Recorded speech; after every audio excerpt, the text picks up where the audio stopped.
Today we're talking a little bit about the AMCAS application and just I have a couple goals. So Jobin already introduced me. I originally am from Santa Rosa Junior College, transferred to Berkeley, did some research at UCSF, and now I'm at UCSD. I'm in my last year, so applying to residency right now.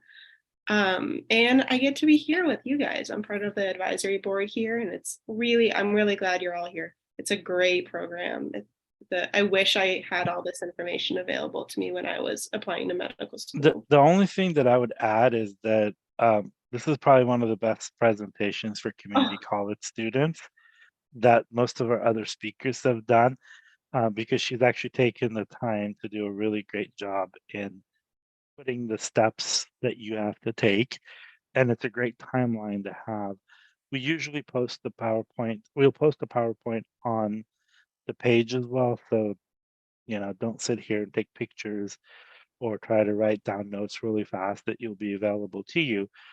But I just want to say that if you guys are all at community college, this is like a really good step-by-step action that you should follow and take as an advice. But everybody, makes their own path. Okay, now I have to live up to that. Thank you. I don't know if it's that good, but my goal for this talk is to be really comprehensive. So I will focus mostly on undergrad and the application and what you need to be thinking about at every step. So with every year that you're in school, what you should be focused on. And I'll talk a little bit about med school as well, just so you know what you're getting yourself into. And the other goal in my talk is, and this is kind of new, is I really want to focus on what I think is unique to students coming from community college, and that is, how do you write your story? And I think that this is something that really should be thought about early on, and that's why I really want to emphasize it. And you'll kind of see what I mean as I go along. A couple notes also. So some of this will be relevant to you, so you don't need to take notes, but you can pay attention to that more. And some parts are going to be less relevant. It depends on where you are in your journey. But again, I wanted to be really holistic and broad.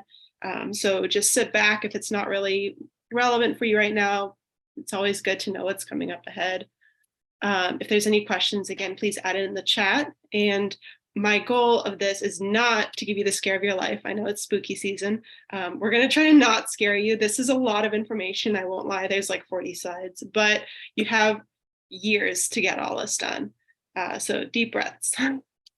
Okay, so here's the timeline overall, and we're kind of going to use this to track where we are.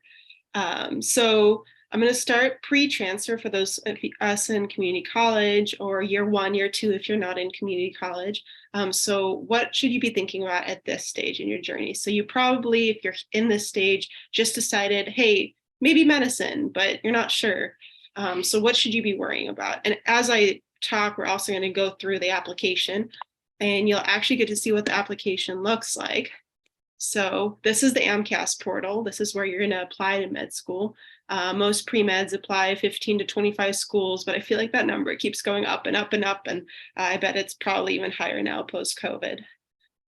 So let's sign in, and here are the sections of the AMCAS application. So again, this may be further on, and you may be just year 1, year 2, but just so you know what's coming ahead.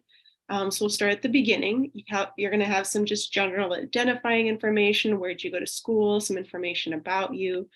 When you're actually filling out this application, a couple of tips to think about is there will be options to decline to respond. And if you have a really strong reason to decline, you can decline, but generally it's considered poor form to decline unless there's a good reason. So try to be really honest. Make sure you are honest about your language proficiency. So if you speak Spanish, but it's not very good, make sure you indicate that. And also they're going to ask you a lot of questions, one of which I think the hardest for me was where did your parents go to school? My mom went to school abroad, so it was I don't know where she went to school, so we just kind of tried to phonetically write out the school name in English.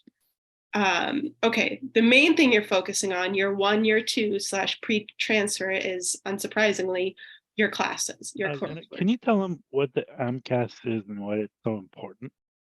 Oh yeah, that's a really good point. So AMCAS is a portal.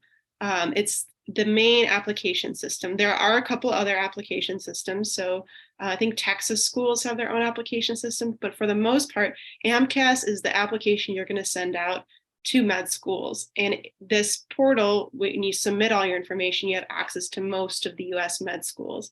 So it makes it really convenient. Instead of submitting separate applications to every school, you submit one primary application. And we can it's how medical schools see you and view you. They don't know anything else about you. exactly. And what you put on this document, it's a website, is how they see you. So, if you won the Nobel Prize and if you don't put it on there, they don't know it. Mm-hmm. Exactly. Yep. All right. So coursework. There's some obvious classes that you're going to need to get done just to prepare you for your future as a doctor, and some less obvious ones. The sciences, they want to see that you've taken biology, both chemistry, general organic, physics, and English. We do a lot of writing as a doctor. Honestly, the only classes that are really relevant to me now are biology and English, maybe a little bit of chemistry, but English is super important. And then in addition to this, there are some other more recommended subjects. Some schools will require them. So this will be something that when you're looking at schools, you'll have to check their website individually to see which schools require it. But for the most part, the basic subject requirements are required by all schools. And then occasionally one or two of these other recommended subjects will be required, but that's rare. They're generally just recommended. I want to put a strong plug for psychology, sociology. Those are on the MCAT. And so if you haven't taken a class, it's just a lot harder to study for the MCAT. And we'll talk about MCAT later, but you can't fail any of the individual sections of the MCAT. And I knew someone who didn't take psychology or sociology, and she would pass all the sections except for psychology. And I think she had to retake it like 3 times. It's a big deal. It's a lot of work. So if you can take psychology, sociology, that would be really helping you out in your future. The other one I want to put a really big plug for is physiology. It's crazy that you can get into med school and never taken a physiology course or an anatomy course. You have like no idea what you're getting yourself into. Most of my classmates hadn't. So that is the norm, to never have taken a physiology course. But I took it, and I feel like it made my first year of med school so much easier, just one single class, because you have this framework when you're learning medicine. A couple other classes that might be required, recommended. Biochem's a really good one to know for MCAT. Stats and biostats will really help you out in med school, and so will genetics. So when you're actually applying, in the coursework section, you'll actually manually input every single class you've taken and what grade you have. So it's definitely a bit of a task. You need a good show in the background when you do that. If you're a community college student and thinking about transfer, you can go to assist.org, and that can help you determine which community college class will transfer. I know sometimes, at least my junior college, there were a couple different physics classes. There was a non-calculus physics, and there was a physics. For med school, generally, it doesn't matter. You can take the non-calculus physics. But for example, to transfer to Berkeley, I was required to take the calculus-based physics. So those kind of nuances depend on where you want to transfer to, and assist.org is the place to go to find that out. Okay, I have a slight tangent about grades, because I think it's really important. And when I was studying, I had to figure this out on my own because it wasn't really talked about. I feel like when you go to college, community college or four-year college, they expect you to know how to study. But I think that takes a lot of practice. And in med school, we do take a lot of tests, unfortunately. And so one of the ways you can really help yourself out is know how to study, know your style, and know what works for you. I'm going to show you how I approach different classes, something that I've learned over time, because if there's one thing I feel like I've done a lot of in my life, it's study. So I like to break classes down into 2 big buckets. There's your memorization classes. That's your physiology, biology. It's where they word vomit a ton of facts at you and they want you to memorize everything. And then there's your concept classes. That's stuff like physics and chemistry and math, where in math you can try memorizing all you want, but knowing the answer to one word problem is not going to help you with the next word problem. And so I generally in my head break these 2 classes up, and my study strategy is going to be different depending on what kind of class I'm taking. So for my memorization classes, I think what's really important is to include both a short-term, like out of context memorization strategy with an in context memorization strategy. And what I mean by that is you can have this like short, rapid out of context memorization strategy like Quizlet, Anki. These are just different sites. They're essentially flashcard sites that allow you to quickly remember facts. So, what is AGTC stand for? Oh, adenosine, guanosine, whatever. I honestly will probably make a mistake and embarrass myself because it's been some time. But again, you get the gist of it. It's very fast facts that you need to know. Then I think a lot of students focus a lot on that. And the problem is that'll help you memorize facts for some questions, but some questions will want a more holistic view. So if you need to describe how the ecosystem interacts with each other, knowing what stage an ant is in the ecosystem is not going to help you. That's why I really like in context memorization strategies. For me, what that looks like is I take these very detailed notes. I know the screen's really small, but I have these note cards where I have a whole concept like heart physiology and like the cardiac cycle will be on one flashcard. And then I will show all the different stages in my one flashcard, and I'll have numbers of like, what stage is this? Yeah, number 1. And on the back of the card, I'm going to have the answer. So again, I'm quizzing myself always, but you have one concept on a card. So you're not just memorizing random facts. The other way I like to do this is with my notes.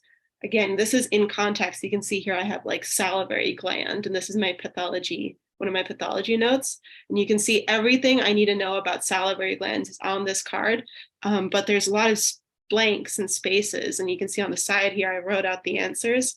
This was my favorite in context memorization strategy, because then when I need to like remind myself, what do I know about salivary glands? I just go here and I see that having the answers blanked out helps me test and get a gauge for whether I actually know this or I just think I know this.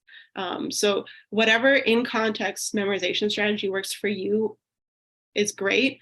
This is just what I do, but I really think it's important to remember to learn things as a block, not just individual separate word flashcards. Then concept classes, these are a little harder in my opinion. So this is where study groups are really helpful. You may understand how to do certain calculus equation problems while your classmate understands other things. And so working together is really great for concept classes. Repetition, re-listening to lectures, doing as many problems as you can. I had this like my OChem book. I think I did every practice problem I could. It was a lot of work, but I learned the subject really well because it's all about repetition and practice. There's also things that you can do to help with both kind of classes, just in general. And that's stuff like taking notes in class, getting lots of sleep. It's really important. There's a lot of cool studies that sleep helps you remember. So all-nighters are a terrible idea. I did not ever pull an all-nighter until I got to med school, and that was when I had to pull an all-nighter. So I'd highly recommend just trying to get a good night of sleep. Reviewing PowerPoints, if it's a class you're really struggling with, what I used to do with the hardest classes was review the PowerPoint, look over it briefly before I even heard the lecture, and then again look at it after the lecture. And if you do it close in time to the actual lecture, you'll remember it better than if it's days spread apart. And then just sleep or study environment's really important. Somewhere where you're happy and you can focus and there's not a lot of distraction. For me, that means there's cats because that's what makes me happy, but everyone's a little different there. The last thing I want to say about grades is I don't get discouraged if right now your grades aren't great. The most important thing with grades is that you have an upward trajectory. So maybe you didn't start out as an A+ student, but the important part is to show that over time you're getting better and better and learning what study strategy works like for you. I think there used to be a huge emphasis on grades in medicine, and they are trying to get away from that. But again, it's really important to show that you are improving overall. Okay, I jumped a bit down to the personal statement, and you're like, why are we talking about personal statement? This is year 1, year 2. I want to bring this up early because I think this is super important. So as you go along your journey, I think thinking about the experiences you're having and what you're learning from those experiences and how those are either guiding you towards a med school application or away from it is super important. And so I want to start talking about this now. So when you eventually apply, there's going to be a personal statement section where they're going to ask you essentially why medicine and why should we choose you when there's thousands of good applicants out there. And so this is why I think the earlier you start thinking about this, don't write it, but the earlier you start thinking about this, the better. So you're going to have, I think it's about 500 words, which is about 1.5 pages to write the answer to this. And I think what's the important thing to start doing is to start looking at every experience you have. So this is what I mean by you're starting to write your story. So for me, I'm going to give you an example because I think that works better. So for me, when I started thinking at year 1, year 2, what I knew about myself and what's could or could not be relevant are I'm a military kid. So my dad was deployed a lot of times. What other facts about me? My nationality, as Jovan mentioned, is I'm half Ukrainian and I'm a first generation. I spent a lot of time in Ukraine and there's a lot of air pollution. And the reason at that time I'm considering medicine in year 1, 2 is because my grandma died of a lung disease and it was really sad and hard. And I started getting interested in medicine. So you can see right now, my story is very basic. It's like, who am I? And I started tutoring it around this time. So I have one activity that I'm doing. And the tutoring, it's a great, just as a side, it's a great thing to do if you want to like stay sharp on your MCAT subjects. So tutoring, chemistry, biology, it's a great side gig. So I was already tutoring. So right now my story is really basic. There's things that I'm going to add to my story, but I can start writing about, I met this really interesting student and here's what I learned from the interaction. I am not a journaler. I am terrible. I feel like a lot of people used to, when I was a kid, I would get a lot of journals as gifts because like, oh, smart kid, girl, she probably journals. I think I have like 20 started journals in my shelf that like 4 pages are written in and then the rest is blank. So I'm a terrible journaler, but I think if you can get in the habit of just writing down, not every day, but when there's an important experience that you think could potentially be important later on, write it down. So maybe you're volunteering in a hospital and you meet this really weird, interesting patient that tells you their life story and you feel really moved by it. Or maybe you're struggling with a class and you feel like giving up. Write those things down because you're going to forget about it. And you're going to be thinking about these experiences a lot.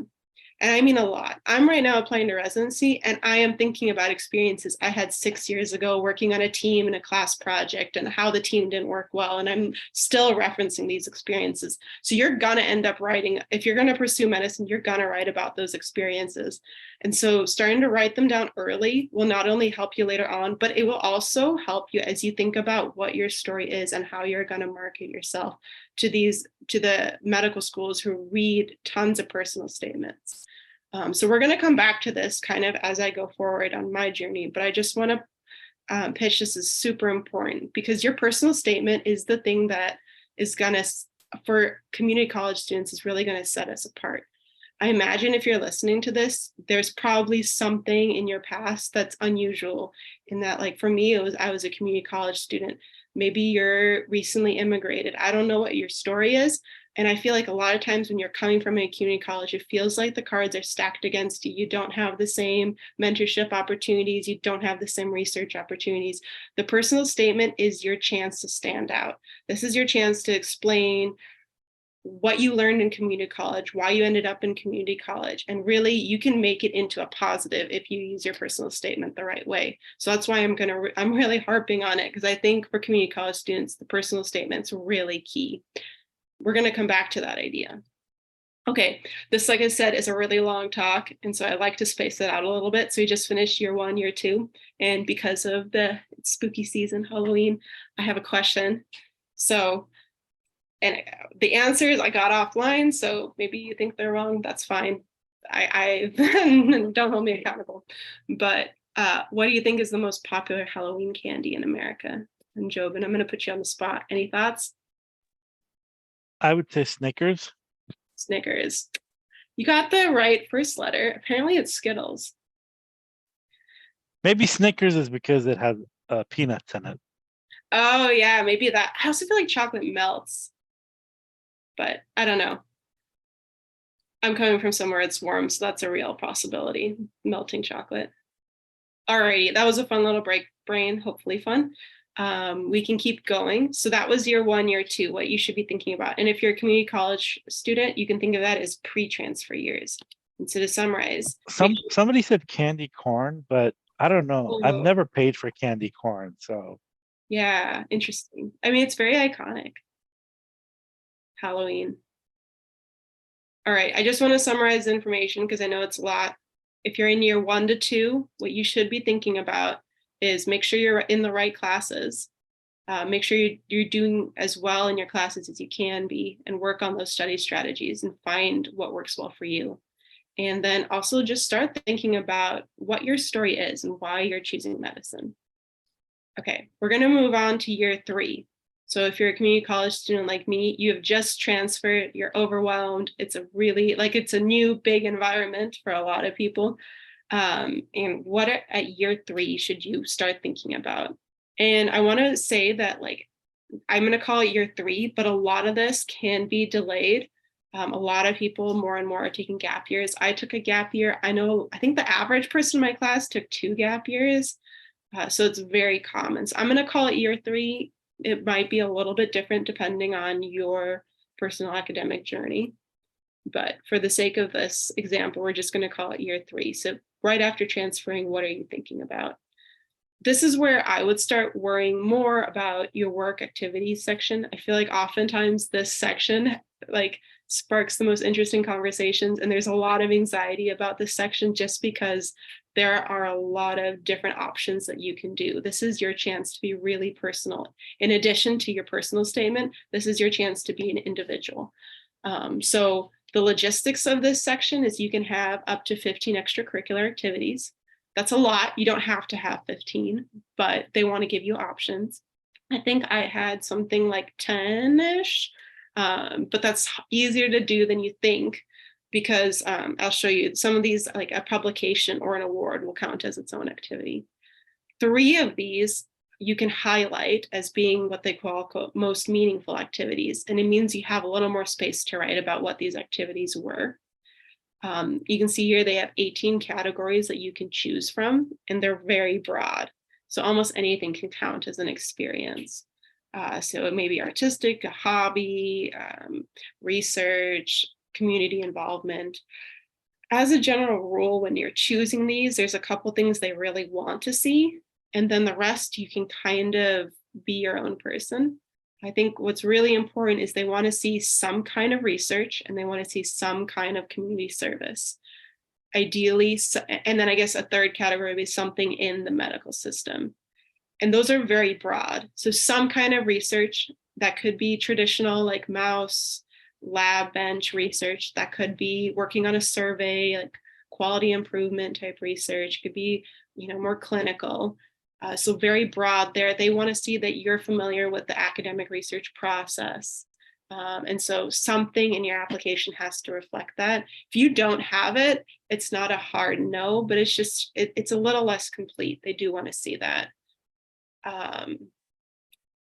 For the community service, that's really broad. They just want to see that you're passionate about something, you're willing to give back to your community. Again, very broad. And the last one, medical. This also you can fulfill this in a lot of different ways. I mean, some people, if you need to work, you can become an EMT. For me personally, I was an in-home caregiver. That's a great option. For a lot of people, it'll just be a hospital volunteering. This really is, again, something you can customize. I know it's depending on your situation, maybe you don't have a lot of time to volunteer. And I think schools are like very understanding of that. If you show that your job, that you're trying to find jobs that are semi-relevant and that you're trying to work this in. So again, I worked as a paid home caregiver for a family friend, and that counted. So it can be something as simple as, maybe you have a grandparent in the area who's sick and you're trying to advocate for them. And you're going to different appointments with them and you're getting to know the doctors. I think shadowing is great. I think there's a lot of anxiety though about like, oh, I don't have any physicians in the family, which I can relate to. I don't have any physicians in the family. And it's really hard to just shadow a doctor. So going with family members to any medical appointments, really being proactive about that and meeting their doctors is a great way to get in. You don't have to have it, but it's really helpful. The main purpose of this is to demonstrate that you know what you're getting yourself into at least a little bit. The last thing they want is to accept someone to medical school and then you find out like you can't handle the sight of blood and you're just passing out all the time. That's not good for anyone. So as long as you can prove that you've been in a hospital before, that's the most important thing. Otherwise, this is really broad. Just a little more to say, and then we can take any questions about this section because usually there's a number of questions. I just want to show you what this is going to look like. So you're going to list the experience. You're going to choose one of those categories. You're going to describe it, give it a name. They're going to ask you for a contact. In my experience, these contacts are very rarely actually contacted, but make sure it's someone who can speak to your participation if they are contacted. Again, you get 3 meaningful experiences. Estimate the total number of hours you're in. I know it can be really hard. Don't stress about it. And then you write about those experiences. So if it's not a quote meaningful experience, you have about this much space in the top. I don't know if you can see my cursor, but the first paragraph is about how much space you'll get for the average experience. And then if you click this, that this is a most meaningful experience, one of those 3, you can see you get about triple the space to work with. And what you're talking about here, some people bullet pointed, some people write free text. I obviously just wrote in text. But the main things that you're focusing on was, what did you do? What were your responsibilities? What were you able to accomplish? And what you've learned from that experience. So again, if you're journaling these experiences early on, which I wish I did, it makes this section so much easier. And I'm still referencing this section. Like I pulled up my med school application not too long ago because I'm now working on residency application and they ask the same question. So this will come up over and over again. So it's just really helpful if you can start journaling these early on. That's great. Do we have any questions about this section? Let's see. Okay. I feel like we got a lot of questions, Jobin. I don't know if you want to choose.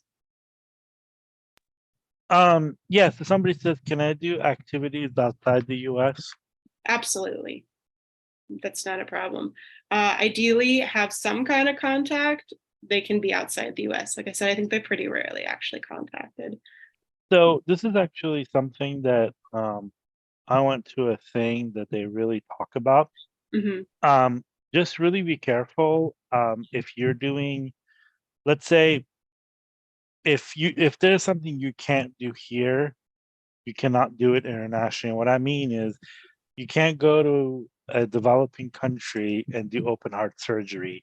You're not qualified to do open heart surgery. You're not certified to do.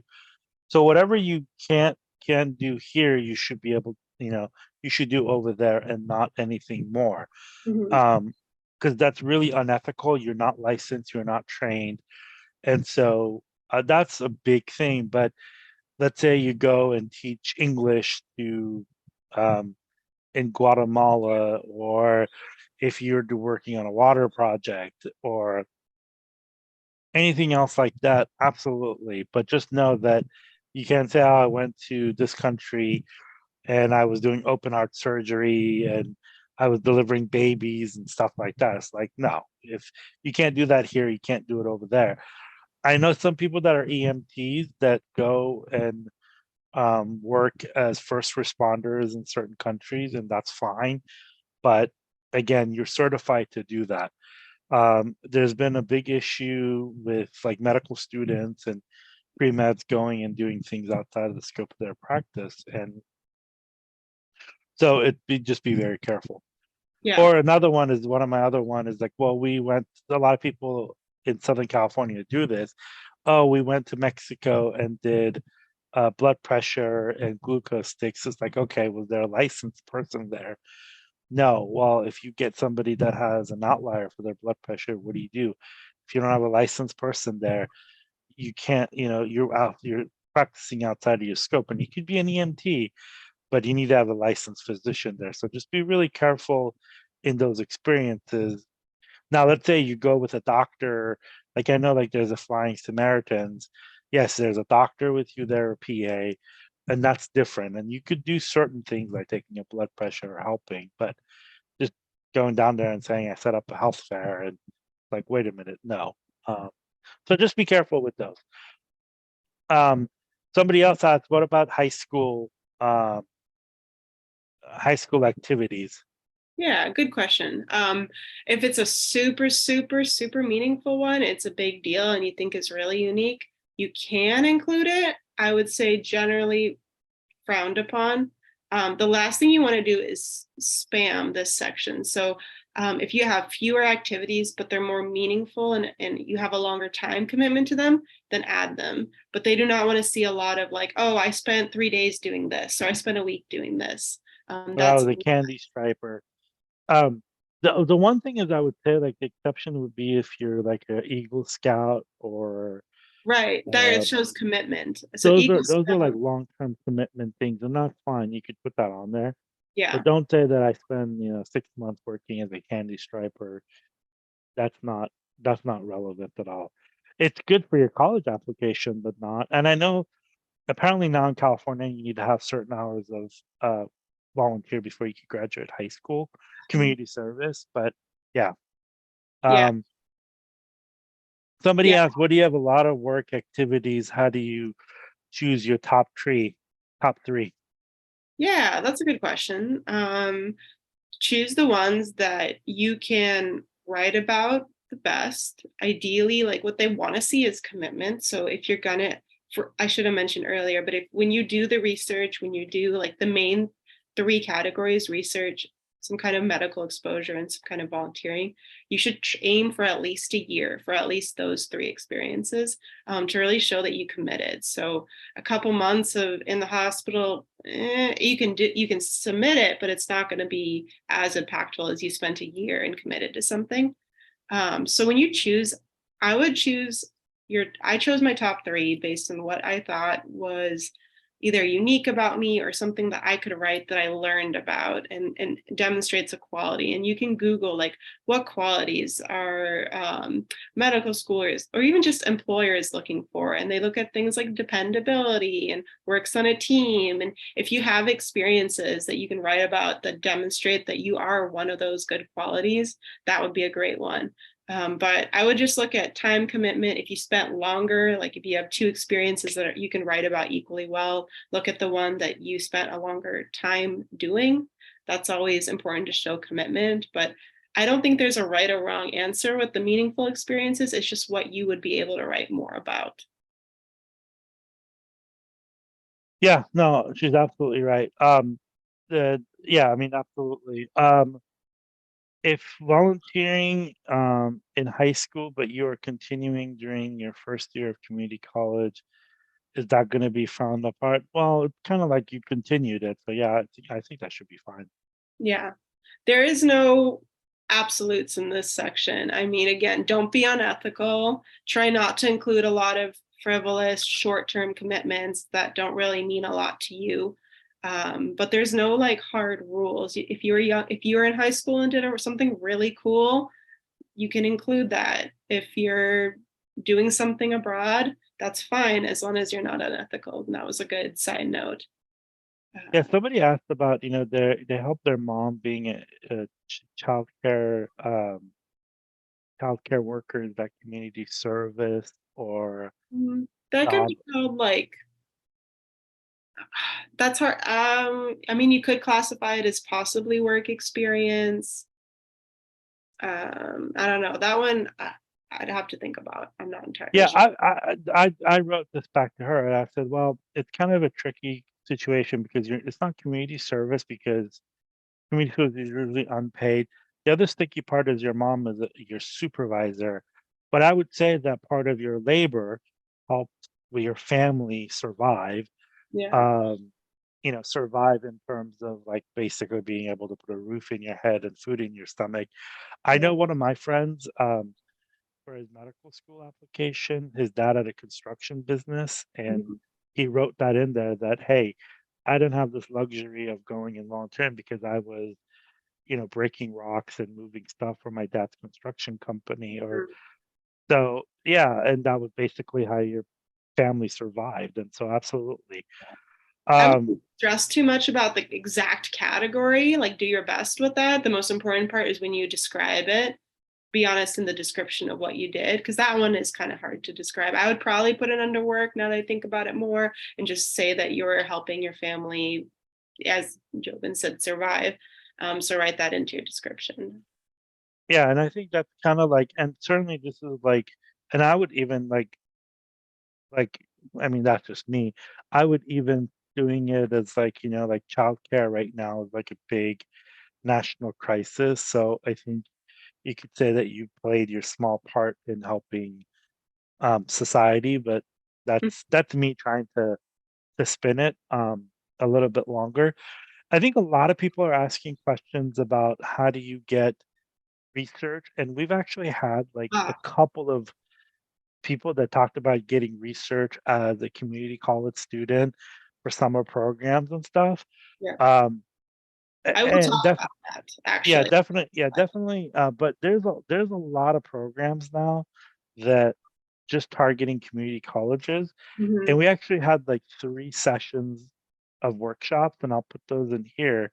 And definitely Alexandra is going to talk about it a little bit, but we've got like 4 hours worth of content that you could look That's at, and I put it in there. And so it's not like a 30-second spin. We could say, well, go to this place, and so we put that in there. And so try to look at those um, sessions, and because there's a lot of good information. yeah. That's awesome. I noticed I missed a lot of questions. I want to just really quickly hit on a couple of them because I think there's some good points. So this is going earlier. No, I am not an international student. I went to community college for other reasons. As far as the hybrid online classes, someone asked, do med schools accept hybrid or online classes from community college? I think that depends a lot about what the circumstances are. Obviously, during COVID, most of the classes were online. They can't hold you against that. The one thing I do really want to caution against that does not look good is if you transfer and then you go take summer classes at a community college. That looks like you're trying to get out of the hard classes at your 4-year college. So once you transfer, you're committed to taking those classes. I would not go back and take community college classes. That's, I would say, a reasonably hard no. It just looks like you're trying to get out of some complicated classes. So once you're in community college, it's fine. The online hybrid ones, like if it's really obvious that you're trying to choose online classes and you don't have a good reason, like maybe you're a single parent and online classes are better, and you describe that in your personal statement, it's fine. If your classes are predominantly online right now, and they're coming from random schools, that would also probably be a little frowned upon. Like if you're in community college, you should just take your classes with the community college would be what most people would expect, unless you have a good reason to justify it. So again, in your personal statement, which we're going to come back to over and over again, is your chance to explain why you made the choices you made. But generally speaking, when you're in community college, take those classes. It's okay to take your major science classes there if they offer them. But once you transfer, don't go back. I don't know, Jobin, if you have any other comments, but that is Yeah, no, absolutely. That's absolutely, yeah, don't do that, because some people do that, and that's really like not a good thing.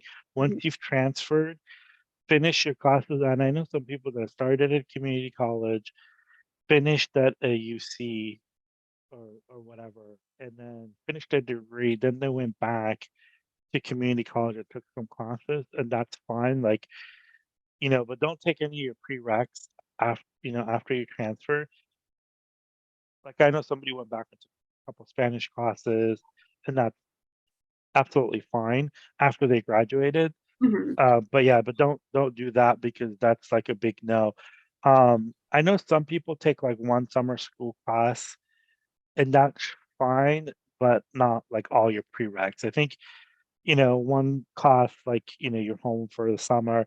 And in terms of your COVID, so basically, if you were going to school in spring of 2020 until about fall of 2021, you were pretty much hybrid or online, and your transcript doesn't show anything. I took a bunch of classes.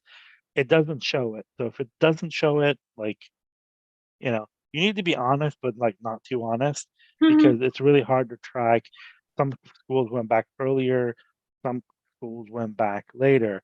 But if it shows up online, certainly like I know that there's some places that do organic chemistry online 100%, and that's really questionable. Like, how can you do a lab online? So just be careful. And they know, like they keep track of these things. Like I know there's a couple of programs that do online organic chemistry, including lab, and it's like I don't know how you do it, but they know what classes are those. So Mhm. A um couple other good questions about the classes that came up, and I should have stopped earlier. And is calculus-based physics required versus trig-based? Again, as I mentioned earlier, that depends on where you're transferring to. As far as med schools are concerned, they don't care. Your transfer institution might. You can major in anything. I think at one point, like 1 year, religious studies was the most popular major for medical students that got in. So truly, the sky's the limit as long as you meet all those requirements. So if you're a philosophy major, that's great. Make sure you still take physics, calculus, or all the required, I think it's physics, biology, chemistry, OChem. Those you still have to take no matter what to get into med school. yeah, Um, the sticking part on that is you say, well, I'm at the community college and I want to take the easy physics, which is the non-calculus based. That's absolutely fine, and you'll be fine for medical school. But let's say you transfer to Berkeley and they want you to take the calculus one. Guess what? You're taking 1 year of physics, and plus you probably can't take any classes in your major at Berkeley or wherever you transfer to. So then you're going to be behind there because they're not going to let you take those classes that has a 1 year calculus based physics. So make sure you know your major, track down where you're going to go transfer to. Um, you know, and to be honest with you, some people say, well, medical schools want you to take the calculus base, but they don't care.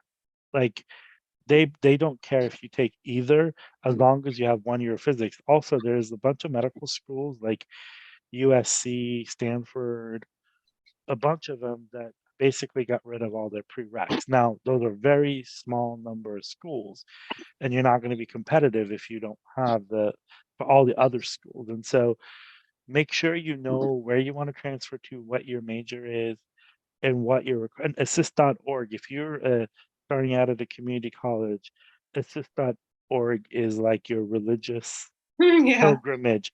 Because I had a counselor tell me, oh, well, you don't need to have this class and this class for my major. And I went and looked at assist.org and I said, well, that's what assist.org says. It's like, oh, well, I guess I didn't know. So, like, absolutely make sure, like, you have to be an advocate for your own self.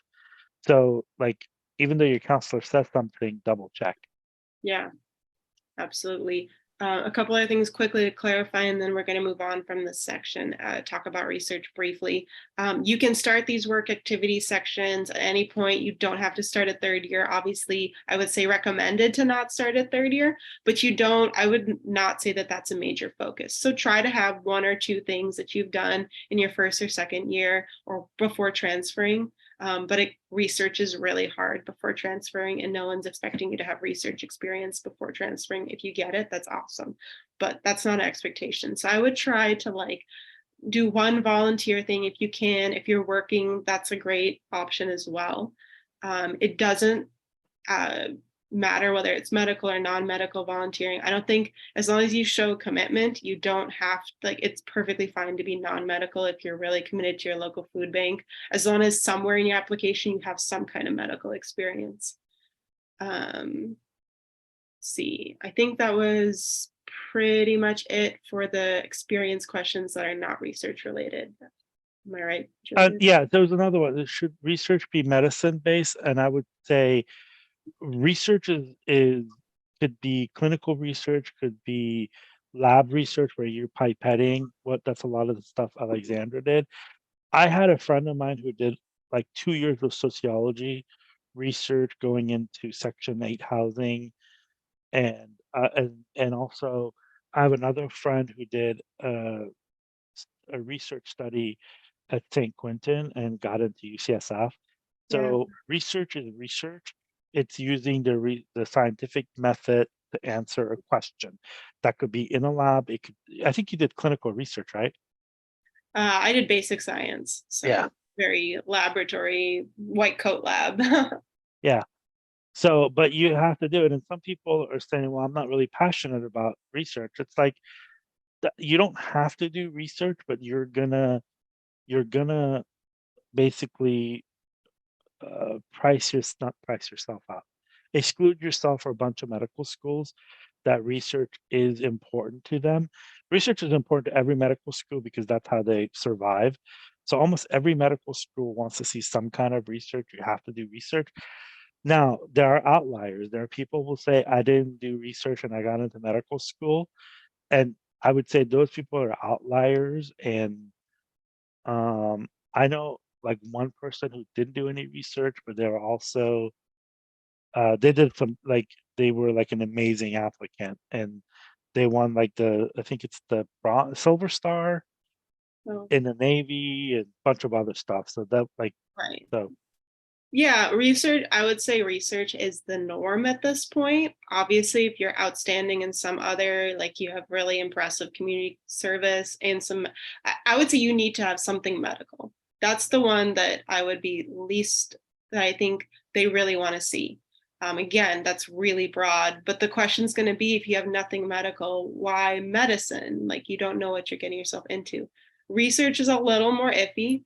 But generally speaking, the average applicant does have research. And the reason they want to see it is they want you to be familiar with, again, scientific method. Medicine is very evidence-based. They want you to at least have some exposure with peer review. This is really broad. And if you're in community college right now, I would not worry about research. If you get it, that's awesome. This is something that's much easier to do once you transfer. And we'll talk about how do you get research opportunities, but it's very broad. I mean, helping out with a research survey in your sociology class counts. As long as it's something that is research related. I get it. Not white coats and labs is not for everyone, but some kind of scientific process is really important. So I wanted to touch briefly on, so I actually had this conversation with a program director the other day, and I was telling her, it was in one of my interviews, and I was telling her about this amazing website called PreMedCC and all the great options and the great mentorship I feel like that's coming out of this, and how much good information Jobin is collecting. Like it's a really great resource. And I was telling her about it. I was like, so as a program director, if you would have me pass along one piece of advice, what would it be? And she told me, our emails are all over the internet, like all these program directors and people in medicine who also, a lot of times you can, they'll have stories about their, how they got to medical school for these program directors. I mean, a lot of these people are very public about their journey to medical school. And she's like, my email is out there and I'm always willing to talk to pre-meds, anyone who's interested in medicine, because I get that it's really hard.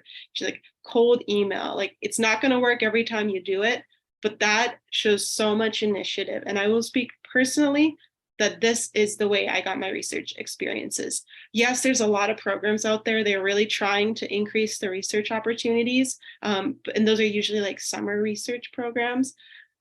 But if you're really interested in research and want a longer exposure to it, cold emailing is the way to go.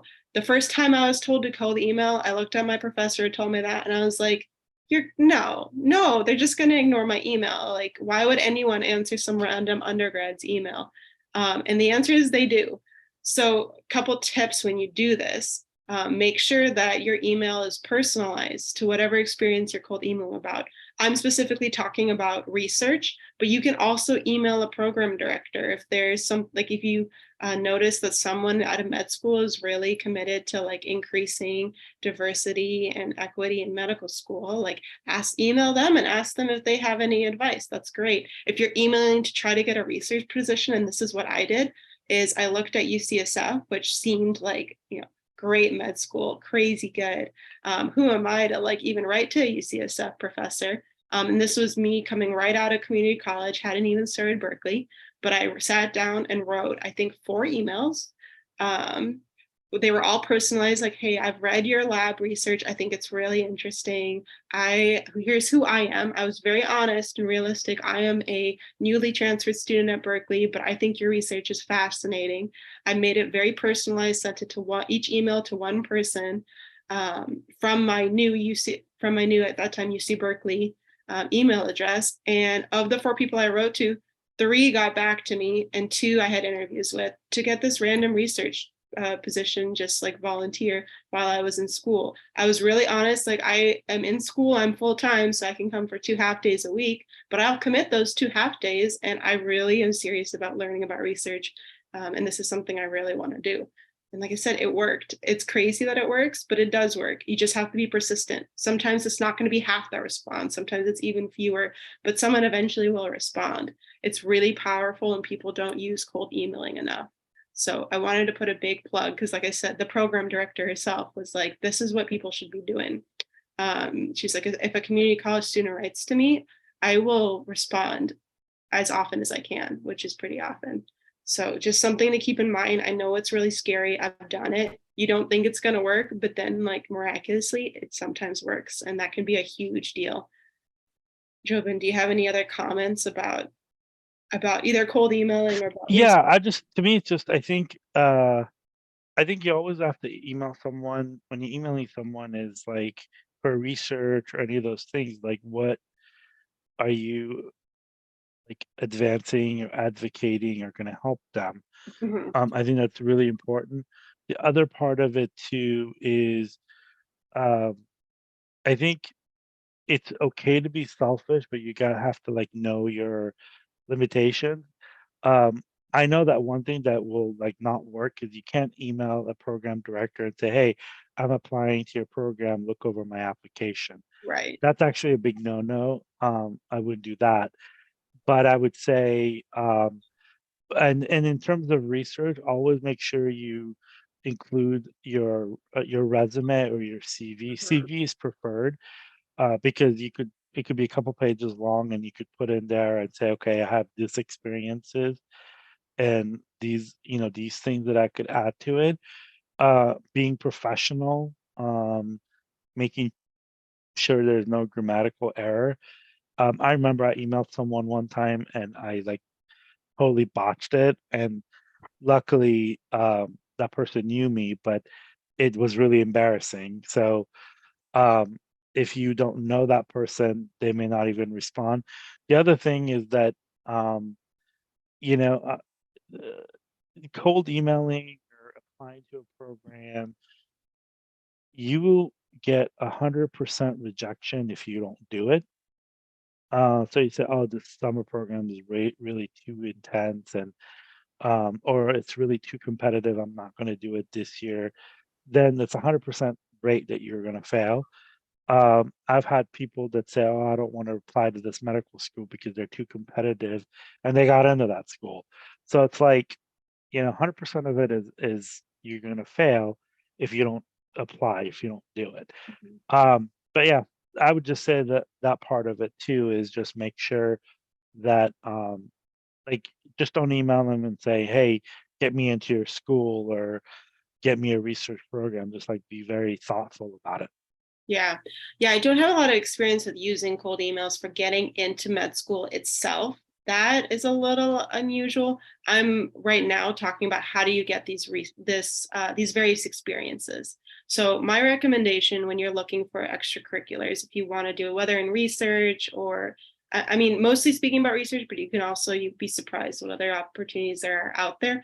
But once you transfer, look through the different faculty in a department you're interested in a field you're interested in. It can be medical, it can be non-medical, and write to a couple of people who you think are doing really interesting things, like, oh, so and so is studying this. Like, are there any opportunities for an undergrad who wants to learn more about this? If they're in your actual school, they're also going to be a lot more likely to be receptive to you. But it even works when you're not coming from their school, like UCSF and Berkeley. Um, 2 other things I would add to is talk to some of your community college professors because they know people. yeah, They've either gone to those schools or they know people there.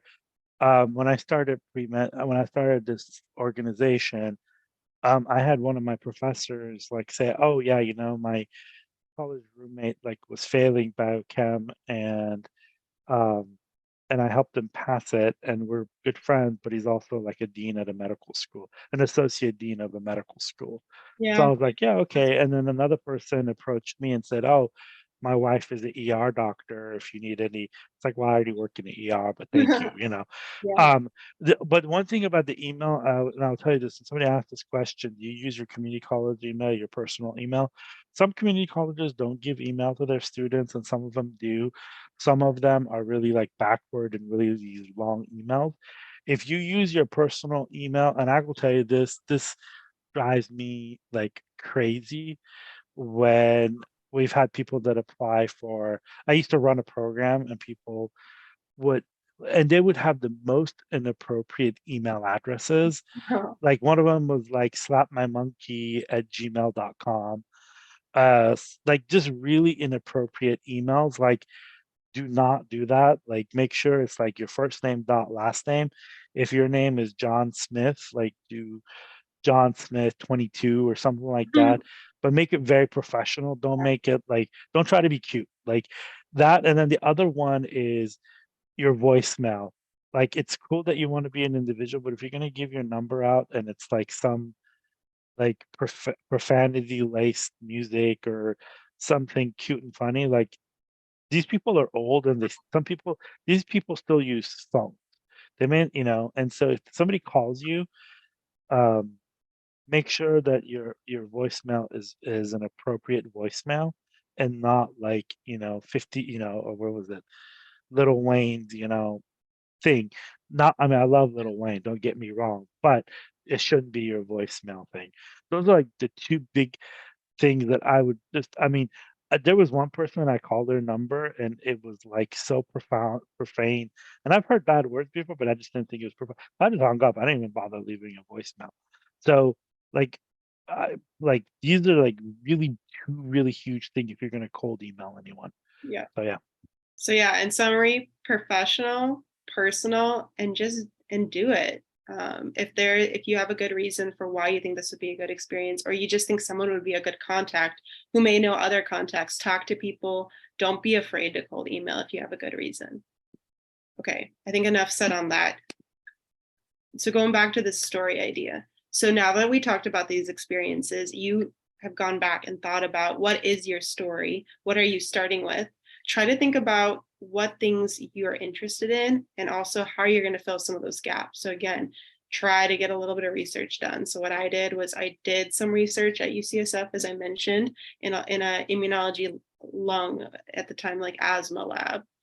And from there, I also had the opportunity, again, cold emailing a couple of pulmonologists, saying that, hey, I'm doing this research in lungs and I literally don't know what happens in a pulmonology clinic. And so I ended up shadowing a couple of people like that. You can talk to your professors, see if they know any doctors who let you shadow. But again, now I'm starting to develop a theme like, hey, lungs, you know, my grandma lived in a polluted area where and she died of a lung disease. I did lung research. I shadowed a pulmonologist. You can see you're starting to like connect dots and make a story. You take certain classes. If you take a class that's really interesting. So for me, I did one in a class about social determinants of health, which is this idea of the place you live can have a profound impact on your health.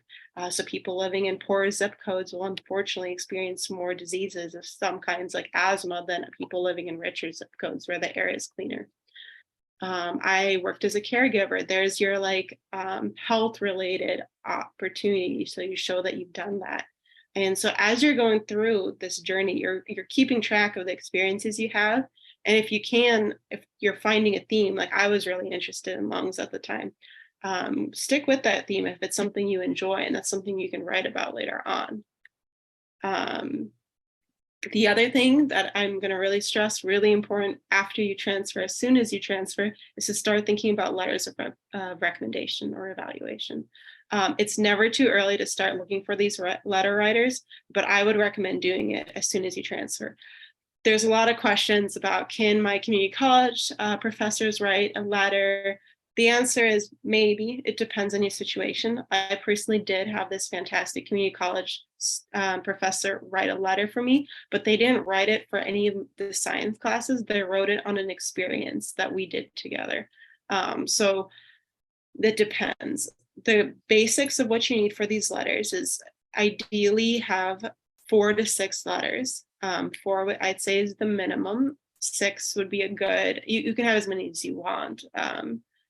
but 6 is a good, comfortable number.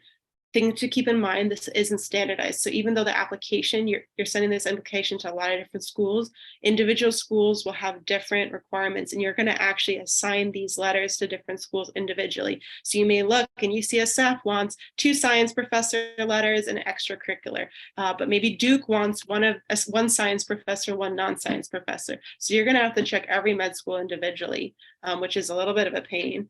But so that I would recommend, because there's a lot of variation, the safest thing is to have 6 letters, and those are the 6 listed here. But the minimum is to have 4, the ones that I have highlighted in orange.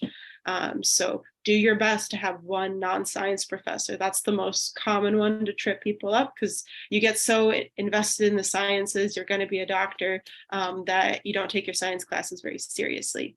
How do you get these letters? I went to a giant school. Berkeley is huge and impersonal in a lot of ways. The way to get these letters is office hours and cold emailing, but office hours is the best way to do it. Make yourself seen, be interested and invested in their class.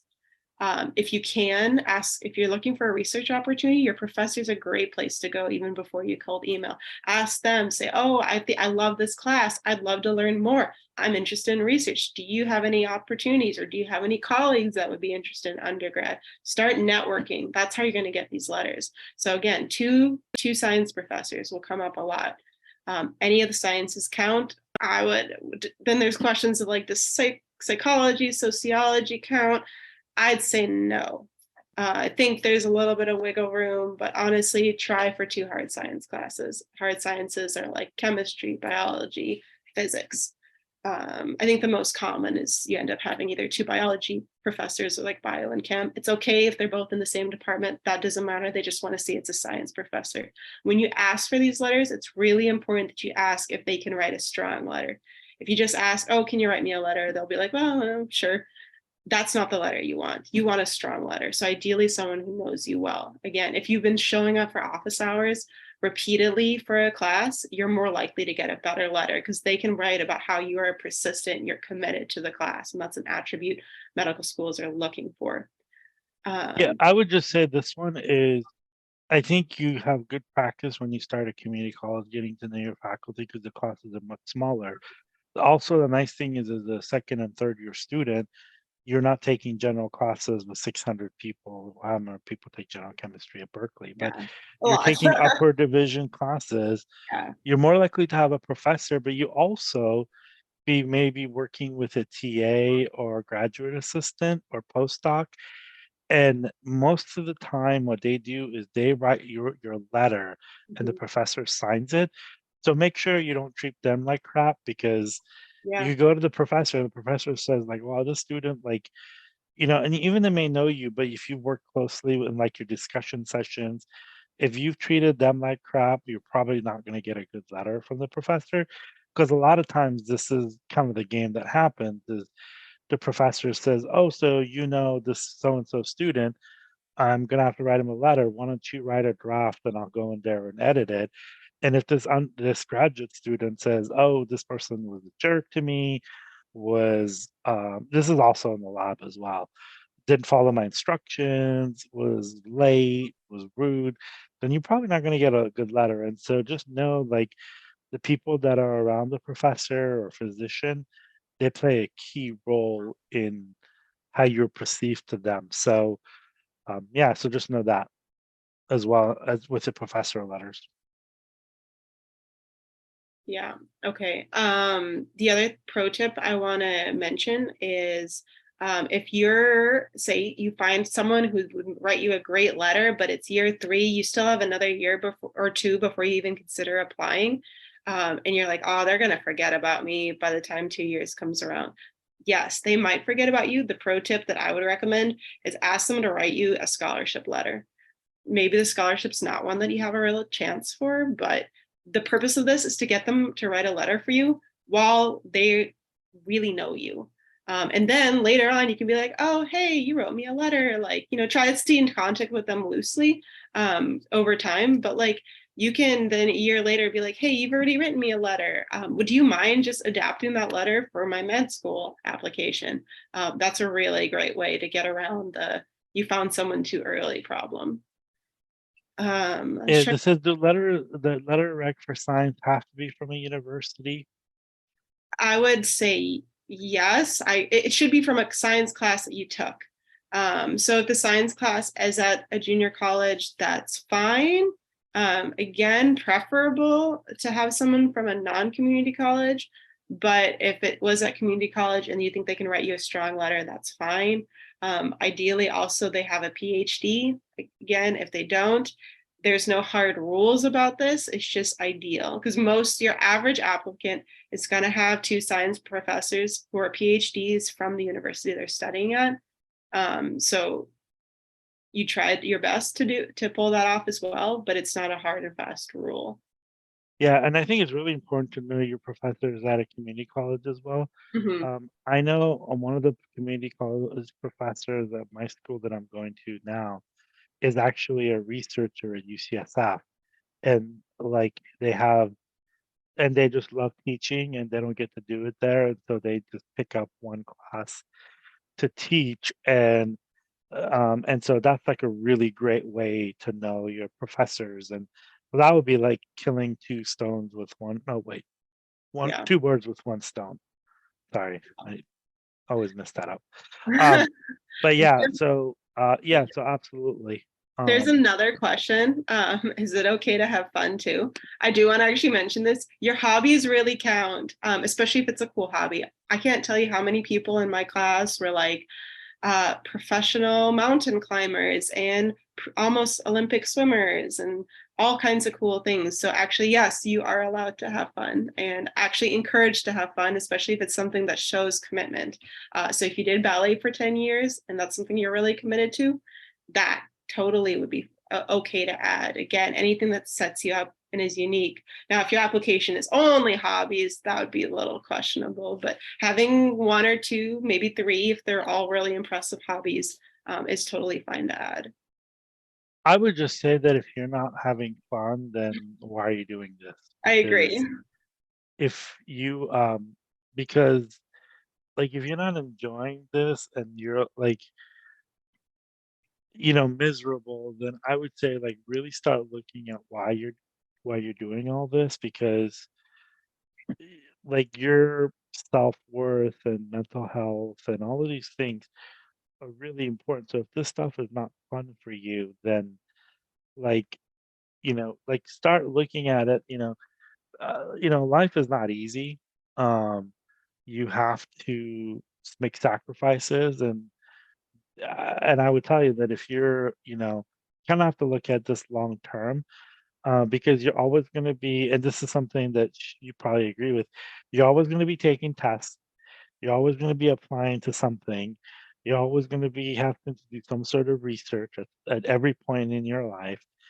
And if this stuff is not fun for you, like there's other ways to live and there's other ways to make money. Mhm. You really gonna have to enjoy this. You're gonna have to deal with long hours. You're gonna have to deal with people that smell, that bleed on you, that all of these different things. And so if that's not fun for you, like really like start looking at what's gonna make you happy. I think that's more important than anything else in life. That's Yeah, I couldn't agree more. I actually loved research. I don't think I would have stuck with it as long as I did. And I ended up doing almost 4 years of research all told. But I loved it. I thought it was a lot of fun. I met some of my best friends in lab and we had a great time. And as you kind of get good at things, it can be really fun to like ask questions and modify it. So if it's not something you enjoy, don't keep doing it just because you have to do it. Completely agree with that. Hopefully, at least parts of this are fun. I know test taking isn't fun. I would agree. That's no fun, but it is unfortunately just a necessity because med school is a lot of information.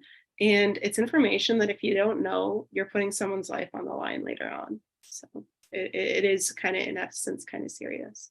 So somebody just asked us, do I need to have letters? Can you go back to that one? Um, Yes. okay. Do I need to have, is it necessary to have letters of recommendation from science professors? How about employers if you're working in health setting? Yes, you could absolutely have one letter from your work, but you absolutely need to have science professors' letters. some of like medical schools, when they say we require something, it's an absolute. Like Yeah. it's not up for negotiation, it's not up for interpretation. Um, like they absolutely want you to do that. Even if they say recommend it, that's an absolute. So Yeah. if you're working as a in a health setting, absolutely use one of your extracurricular activities for that letter. And I would say if you have been working somewhere more than 3 to 6 months, you should probably have one of your letters should be from your work because that's a significant. If you it's been more than a year, absolutely. But you need to have at least 1 or 2 letters from your science professors. And some medical schools say we want 2 letters, some would say 1 letter. Yeah. So it's like it's not up for like we're not telling you know, you could do whatever you want to do, but it's if they say it's something's absolute, like it's an absolute. Yeah. The ones I put in orange are these four letters you need to have for 95% of the medical schools. If you don't have all of those, you're going to cut some medical schools out, and it just varies depending on what the program wants. But yeah, there's a lot of the truth of it is they have a lot of candidates. There's a lot of people who have done this, really want to go to medical school, and there's just not enough positions, which is a debate of its own. But it's easy for them if they see that you're not bothering to pay attention to their guidelines. They're going to just take it as, oh, you're not really interested in our school. And it's very easy for them to drop because they have so many candidates they're trying to filter who are all very qualified. Somebody asked about taking your prereq uh, after transferring from you know, community college, or do you have to take it before Yeah. transferring? Doesn't matter, whatever works for you. If the transfer school will let you transfer without that recommendation, then, or sorry, without that class, that's awesome. I feel like I had to do a lot of classes to be able to transfer to Berkeley, but it's perfectly legit if you want to not take biology till after you transfer, if the transfer school will let you transfer. Yeah, again, the really important part is once you transfer, you can't go back. But I would say just in terms of economics, how much is per unit at Berkeley? Oh gosh, I don't even remember. I know for the full year it was like 15,000, which was really dirt cheap compared Yeah, to a lot of other. community college is $46 a unit. I think Berkeley is like $600 now. So it's just a question of economics. If you can afford it, take it all at wherever you transfer to. Some of us like don't have that economic luxury. Like for me, as I'm gonna take the minimum amount of classes after I transfer, to get a degree and meet those requirements. But if you want to take like some people like organic chemistry is considered upper division, so a lot of people wait to take it. A lot of people take organic chemistry at community college because it's much easier. Not, I would say the content is not easier, but you have like 12 people to a class versus 400. Yeah. So, like I took organic chemistry and I was really struggling from the second exam. So like the professor like made himself available on Zoom on a Sunday night. Aw. That doesn't happen at uh, if you have 400 students. It only happened because he's only teaching one class, and he made himself available to, everybody. So Yeah. Yeah, your community college professors honestly are going to probably be the best teachers you're going to have, because when you move to a bigger school with research, a lot of the faculty are there for the research, and teaching is something they do on the side. So their priorities are reversed. While at community college, they are there to teach, and that is you're their number one priority. So my recommendation is get as many classes as you can at the junior college, just because it's cheaper. It's a lot of times better education, though that depends on what school you're coming from. So you can that there's no hard limits there. Again, as long as you're not going back and forth. so psychology is considered science. It's debatable. I It is would considered a science, but I would not use agree. that for your two. That's not what they're looking at. They call it science. Like they're not. I would not risk it. They call it psychology, may or may not be a science depending on who you ask. But for med schools, they mean biology or anything like really math, physics, chemistry is what they mean. Do honors programs classes make you more competitive? Yes, they're good because you have to do more for honors class than a regular class. So yes. All right, are we good to move from this section? Well, we're never good, but sure. No, just kidding. Okay, good enough.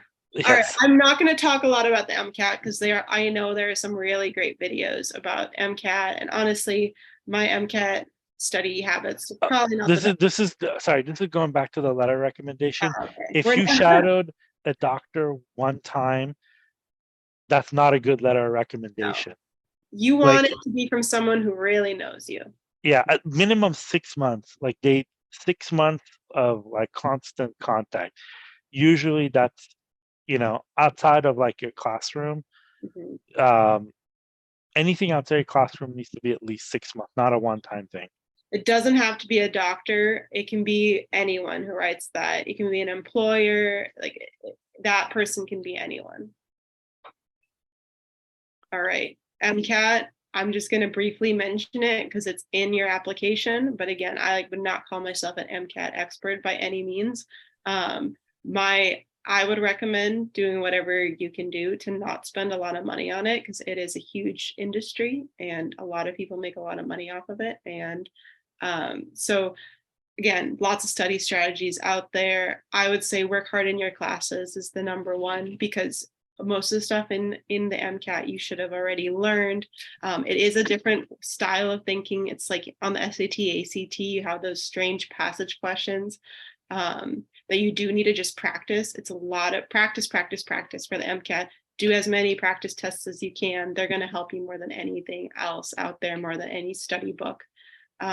Start studying early, especially for the critical thinking, which is like the SAT, ACT reading section. That's the section that made me want to cry more than any other section in the MCAT. It seems obvious, but it's just about practice. And I started studying it too late. So learn from my mistakes. You can start that at any point. You don't really need any science knowledge at all. It's just random passages and they're going to ask you questions to see if you're a good speed reader. I don't know what it's testing. Check your local libraries. People donate MCAT books and they are expensive to buy, but you can save a lot of money. I know I went to San Francisco Public Library and they had like 2 full shelves of MCAT study books and nobody was checking them out. So I could check them out for like 3 or 4 months at a time. So I'm really trying to spread the word, save yourself some money. But more than those MCAT study books, like you can use them to learn about individual topics that you're struggling with. But the most important thing is practice tests because it's a marathon test. It's a lot of work. And a lot of it's learning. It's less about learning the content and learning how to take the style of exam questions they have. And you're going to unfortunately have a lot of these kind of tests in med school. A lot of our tests going forward, step 1, step 2, step 3. It's just a lot of really long stamina building tests that you just have to practice over and over for. Yeah, and someone asked actually a good question. Will a DUI style of DC student without additional help and preparing for the MCAT? So the MCAT is not about so much the content, it's about how you take the exam. Yeah. So these books that she mentioned, and I put a link in there from the WMC, you have to have those books and you have to have the practice exam.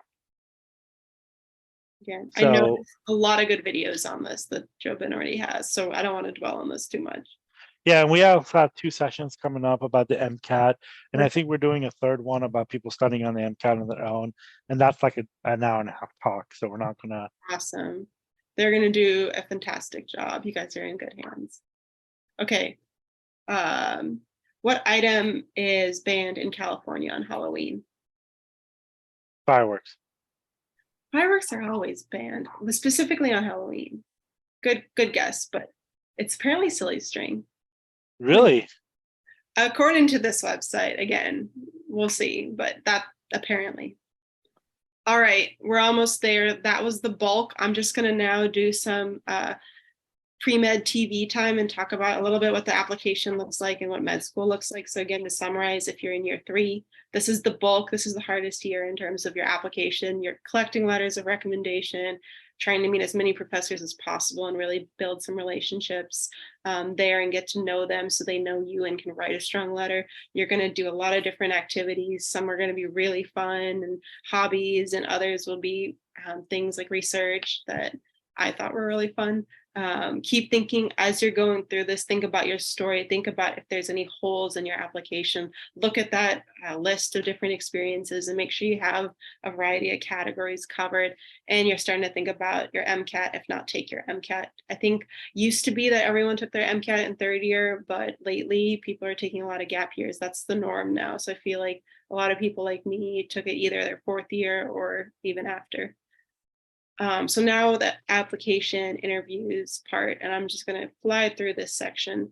MCAT, or sorry, for med schools, apply broadly. You can have some top schools, but make sure you also have some lower ranked schools because the last thing you want is to not be a good candidate for the top schools and waste a lot of time and money. There's a great resource to figure out what schools you might be a good applicant for. Based on your GPA and your MCAT scores, et cetera. And it's called MSAR. Don't apply to more schools than you can complete secondary apps for. So this is something I was not entirely prepared for, but secondary applications are a beast.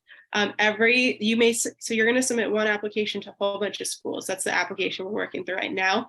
Then every school that's interested in you, which honestly most will be because they want your money, will send you back an application that's individualized for their school and a fee that they want you to pay.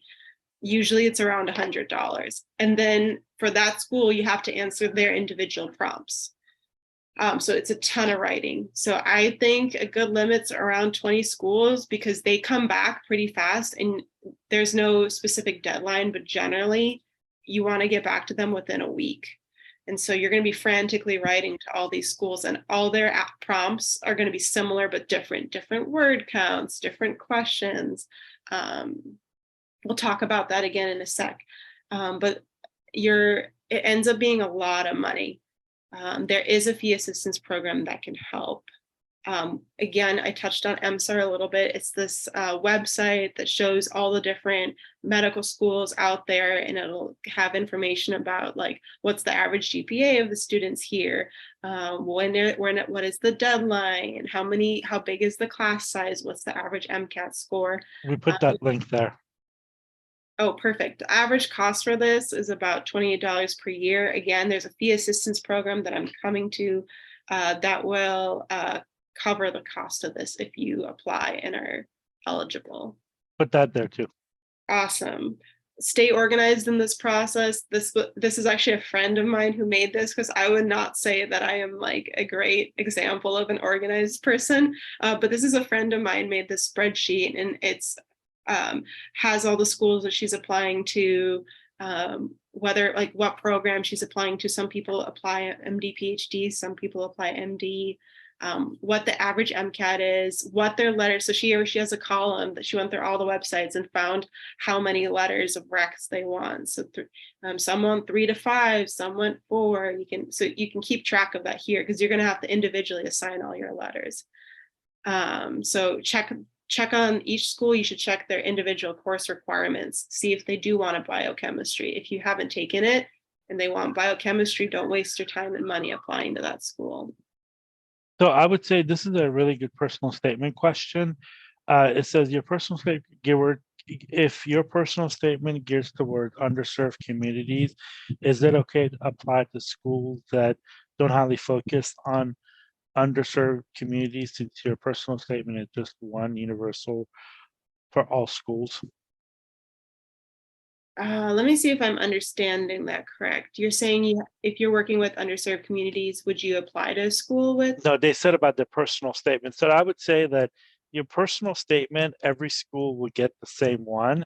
You could highlight a lot of things in your secondary that if you've done work on underserved communities and your experiences, if your focus is in that stuff, you have plenty of opportunities, but your personal statement is universal. So I would not write in your personal statement that you really want to go to, I don't know, UCSD, because then every other medical school that would see that, it would pretty much like, so don't do that, but say that, then in your secondary, that's what's really important, that you've looked at before the medical schools that you're applying to, what their mission statements are. So like I know one medical school states research 3 times in their mission statement, Yeah. Research is going to be really big. So if you're not a big research person, don't apply to that school. But like, for example, Davis has like a big thing on underserved communities. Mhm. And if you have no desire of being in underserved communities, probably not a good school to apply to. So yeah, so I think that's really important to look at before you apply to medical school and see what their mission statements are, because then your secondary, that's when you're going to hone your uh, secondaries. Yeah, that's awesome. Couldn't have said it better. Yeah, very broad in your personal statement, mostly focusing on who you are, why medicine. If there's any like really major gaps in your application, it's also a time to kind of mention if it fits into your story. Like it's a narrative of why you're choosing medical school. This is the fee assistance program. Sounds like there's a link. It's amazing. Apply for it. It doesn't hurt to apply. If you get it, your MCAT fee is reduced. It waives a lot of the AMCAS fees, a lot of the secondary fee, or not the secondaries, I don't think, just the initial, every school you add when you initially apply, like you pay slightly more. I think it's like $40 for every school, and it's going to cut some of those fees, and it's going to give you a free subscription for 2 years to MSAR, which is that site that has all the information about the med schools laid out there, so you don't have to like Google every single one individually. So apply. Okay, going back to this story idea again, this personal statement, not to harp on it, but last time I'm bringing it up, you're looking at all the experiences. Now you are a fourth year, maybe you're on your gap year. What have you done and how that has influenced you to want to choose medical school? And so I would recommend getting a piece of white paper and just writing out everything that you think is relevant or is a fact about you, relevant or not, to medicine, and just start writing it out that you think is interesting or unique to you or an important part of your story, kind of like I did here with images. And then as you're writing everything out, think about what you can connect. So example, and this one was intentional. When I did my lung research, asthma research, I shadowed an asthma doctor. Like that was intentional. That's a connection. I happened to live in a country that had a lot of issues, a lot of social determinant health problems. So the pollution was terrible and there was a lot of asthma. And that's something I could connect with the classes I had learned. And this is really intimately connected with why I chose medicine, because of my grandma's story. And so as you're going through, you're going to find certain experiences linked together. For your personal statement, it's not a CV. They do not want to see everything that you've done. The rest of your application speaks to that. They want to see a story of why you are going to make a phenomenal medical student, why you're passionate about this field, and ideally show some like characteristics about yourself that are unique to you. So maybe you had a child and you've been a single parent, or maybe you had to work to support your family. This is your time to be really personal and explain your choices, why community college, why you made the decisions you made. It's very personal and it's really powerful. I know UCSD takes the personal statement super seriously. They really care about what you say. And actually, their secondary is write an autobiography of yourself, which is just a longer personal statement. So I would really recommend taking time to think about this, because a really strong personal statement for students who are non-traditional applicants is a big deal. If you're a traditional applicant, make sure your personal statement isn't terrible, but it matters less. But if you're like me and you're non-traditional, there's something a little unusual about your application. Maybe it's community college, maybe you're an international student. Personal statement is really your chance to shine. Medical schools right now are looking to increase the diversity of their classes. They're looking to be understanding about not everyone has the same opportunities. And they use the personal statement. They are taking extra time to look through all the personal statements. And this is your chance to tell them why you're not just a vanilla applicant. So use this. I really think it's important. And that's why I spent so much time going back to that. And then you'll decide when you're in med school, you're like, just kidding. I'm not going to be a pulmonologist. I'm going to be a pediatrician. That's what happened to me. That's fine. You're not signing a contract. You don't have to commit to whatever story you tell them early on.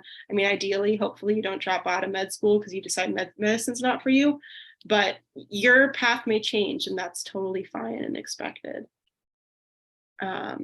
We've alluded to it a couple of times, these secondary applications. Again, I know like this is becoming very long and I feel bad keeping you guys, but secondary applications are the application that the school is going to send back to you after they get your first primary application, which is what we've been talking about all afternoon. They're going to ask you a lot of different questions. Describe a time you were an advocate, tell me about your research. It'll often relate to the mission statement of the school, what they ask you. Some of the questions will be really random, like if you had to give yourself a nickname, what would it be? So you're going to have a lot of opportunities to write about your different experiences. So if you had 4 meaningful activities back in the experience section, but you only got to choose 3, don't worry about it. You're going to have a lot of chances to write about things. My recommendation for this is start pre-writing this, or start thinking about it earlier. You can actually start pre-writing them early. If you Google secondaries for USC, you'll actually see what in the past years they've sent, and there's a good chance it's going to be the same thing again. So you can actually start pre-writing it. The other thing is write it all in one Microsoft document when you write them, and then you can actually just control find for your other schools, because a lot of them are going to ask about describe a challenge in your life. And you may have to tweak it a little bit, like the word count will be different, but you're going to be saying the same story over and over again. So if you keep it all in the same document, you can just like Control F, find that story, modify it, and then it'll make it faster as you go on. Interviews, there's a couple different kind of interviews they might have you do. There is the traditional interview, which is tell me about yourself, why medicine, like it's kind of what you think of for like a job interview. A new thing that some med schools are doing that's different is called multiple mini interview. This is like an attempt to be a little bit more unbiased and fair. It's also really stressful in a way. You actually do have to prepare for these interviews, and they're gonna usually ask you questions that are pretty generic, so not specific to your application. And you're gonna have, I feel like it's often like 6 to 8 different interviewers where you have like 5 minutes to discuss a prompt that they tell you 1 minute before you talk about it. And they just want to see what your gut reaction is. Like, it's good when you prepare for these to read about some of the ethical issues doctors run into, because there's probably going to be an ethics question. You know, I think the important thing here is not to, it's not a test in school where they want to get the right answer. The purpose of this is to see how you think through things. So being mildly informed about, you know, what is a common pediatric, what are some of the issues that people often experience? What are the like, what is it? Covered California, what is covered California, and what is Obamacare, and things like a couple like basic things are good to know, a couple basic ethics things. But generally speaking, they just want to see how you reason through. So they're not so much looking for a correct answer, they're just looking for under pressure, can you answer a question that you're kind of unprepared for? I wouldn't worry, like for the traditional interview, don't worry about it too much. You've already answered probably all the questions they're going to ask you in your secondary applications. So just look over that before your traditional interviews. And for the multiple minute interview, just practice, practice, practice as many of these questions as you can with a friend. Try to watch a few medical ethics videos, as I mentioned as well. I would say record yourself, and also I also know somebody else did this. They applied for a bunch of jobs just to get a good practice on an interview and Oh didn't my take goodness. any of the job. Oh my gosh, that's interesting. It seems like a lot of work. All right, this is my last silly Halloween question. We're almost done, guys. For those of you who are still here, I'm impressed. Apparently, so what do they use before pumpkins to make jack-o'-lanterns? I had never knew this before, but apparently in Ireland, they used to use potatoes, turnips, and occasionally beets. Which seems like really hard to carve. Pumpkins were definitely a smart move. Yep. Alrighty, finishing up. So you're going through all this work. Is it worth it? What is medical school? So there's a lot of ideas. People have a lot of ideas about what medical school is like. I want to reassure you that studying a lot is only half of what we do. There's a lot more to medical school. Otherwise, it would have been a really big bummer. Medical school on average, there's a lot of variety between the schools, but for most schools, it follows this model of the first 2 years is a lot of studying, simulations, lectures, anatomy lab. So it's less working with patients and more working in we're learning in the medical school. Third year is your chance to explore all the the major different specialties. So you're going to have a surgery rotation, an OB-GYN rotation, internal med, pediatrics. So you're going to rotate through and get to experience these major specialties before you have to make a decision in fourth year. And fourth year, where I am now, you commit to some kind of, not necessarily a specialty, but you commit to one of those major fields, pediatrics or adults, internal med or surgery, and you commit to that. You work on your applications and you do some rotations in that specific field, and you graduate. There's a lot of residency interviews as well at that time. I want to leave you with, again, in this theme of personal statements are just so important, because there's a lot of efforts in the schools to increase diversity and inclusion in medicine. And the way that they're able to do that is they're trying to look more at your personal statement and understand what the situation was that had you make the decision that you made at every step of your journey. So if you're a community college student, don't be afraid to tell them what the circumstances were. They don't know you. They don't know why you made the decisions you made. So you should definitely be really honest about what's going on in your life and what are some of the challenges that you experience, because those are really powerful and honestly make you really unique. So don't be ashamed of some of the challenges that you've had to endure and overcome. Those are really your strengths, and make sure you highlight those in your personal statement. Your story really matters, and they're really looking to try to understand you better as an applicant. Okay, we're done. So we have a bunch of quick questions. How hard is it to get into UCLA or Berkeley? I just put the link into the chat. The next week we have the chancellor from UCLA, Oh, who's perfect. a former community college student, and also Mm-hmm. their executive dean of undergraduate admission, who you could ask him all these questions about that from them.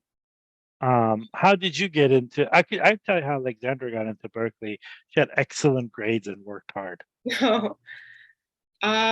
Yes, when you transfer, grades matter a lot. I think that's probably the main thing they're looking at grades. They want to make sure you take all the classes that they want you to take. So assist.org, take it seriously. If they say they want to see a certain class, you're probably not going to get in, especially for some of the other classes, unless you take that class. Those are not suggestions, though they're often hard limits.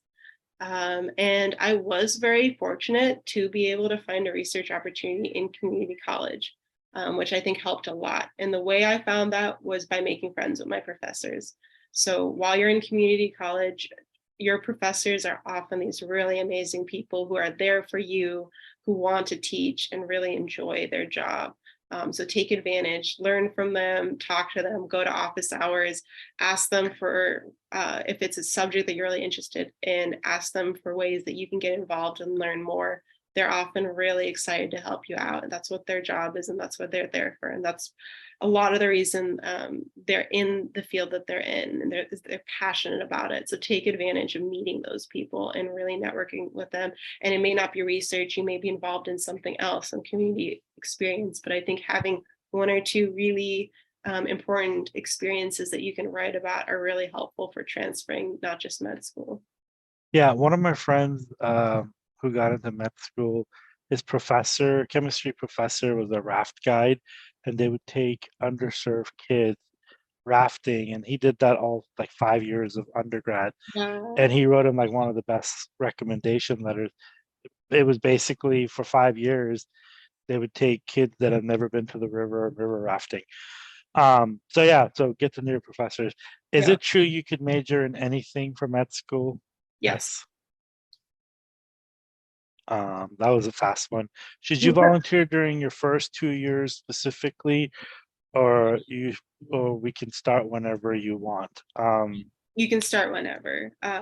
But early bird gets the worm. Yeah, it helps. You try to have at least a couple experiences that are a year long. What I wouldn't do is start panicking that you didn't find a research opportunity in your first 2 years, because just sometimes that doesn't happen. It's okay to wait till your third or fourth year to do research.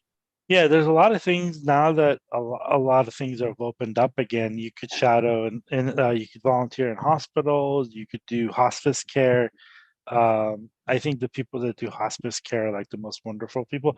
There's a lot of things you could do at your community college. First of all, your classes are a little bit more spread out. You're not taking a quarter system, but also you know your community. You know where the things are in your community, versus going to a foreign town not knowing anything. So if you're growing up in a town, you know where the hospitals are, you know where like the hospice and everything else is. So take advantage of it.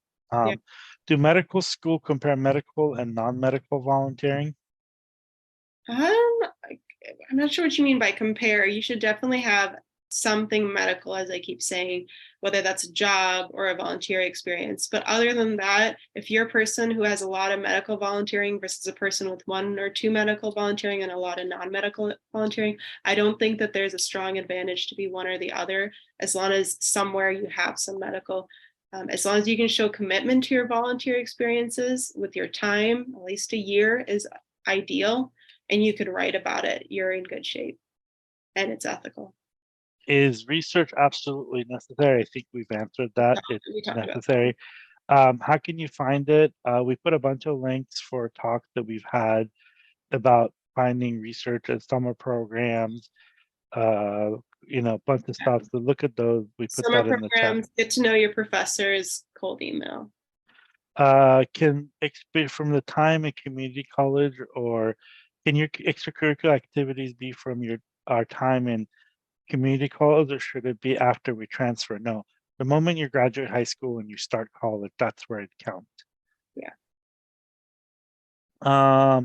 Freshman at community college in California, how many years do I have to take in grad school? So So college, medical school is a grad school. And so the minimum time is you have usually 4 years of undergrad, though it can be longer if you're community college. A lot of people take a gap year or two, which is absolutely fine. It's at this point the norm. And then med school is 4 years. yep. Are majors accounted for medical school application? If so, are there any specific ones to aim during your undergraduate studies? Yeah. Any major is fine as long as you have those core requirements done. So you might do more work if you're a sociology major. They probably you won't have to do biology to graduate, but if you're going to med school, you'll have to do it. Yeah, the only say is that your undergraduate major to the undergraduate major that gives you the highest GPA that meets all your requirements for medical school. So if being a biology major is going to do that for you, great. If it's going to be sociology major and taking all your prereq, great. But don't go find, there's not one major, like biomedical engineering is like the sexy one now these days. It is really, really hard because you have to take all your pre-med requirements, you got to take all the engineering requirements, and then you got to take, so it's a beast. And like engineering classes are hard. Like Don't do it if you don't like it. if you don't like it, if you're not strong in calculus and math and physics and stuff, like nobody's going to give you a cookie for being a tough major, but it's Yeah. going to harm you if you have a 3.0 GPA with biomedical engineering versus a 4.0 in sociology. I will bet you that 4.0 in sociology is going to get in versus, so I think we could kill that question. Yeah. Should I focus on my classes in year one? Should I focus on my classes year 1 and 2? I'm currently taking my first year in pre-med as a post-bac student with a low GPA, debating if should I work part-time, which I need to, but if my grades suffer rather than take financial aid. Obviously, there's a long taking financial aid expenses. Year one as a pre-med and a transfer student. So that's kind of a long question. I would say that if you are a post-bac student, don't take 3 science classes. If you already have a low GPA, take one class and work because you have to do that. Now, if you're able to take financial aid and loans, take it. But that's a decision you're going to have to make. But you have to repair your GPA because you said that you have a low GPA. So whatever that is, however you think, if taking one class and keeping it's going to help your grades and it's going to take you longer, do that. But don't try to, do too much. Now, if you can not work, that's great. If you have to work, then that's a circumstance that, I have, like, for example, I have to work. I have no choice. So you're going to have to do that. And so, yeah, so I would say just try to focus on your grades. I think that's the most important thing. Alexander, Yep, I agree with that. my dad had a stroke, and my sister and I are his caretakers. Does this count? Um, Oh, I'm so sorry about your dad, first of all. That's really, really tough. And your dad is very lucky to have you and your sister. Um, you should definitely write about it. Absolutely. Especially if that has influenced your journey into wanting to go into medicine. How you categorize it, you can, I think there might even be an other. You can, again, don't stress too much about the category. You can definitely include that. Make sure you write about it and explain.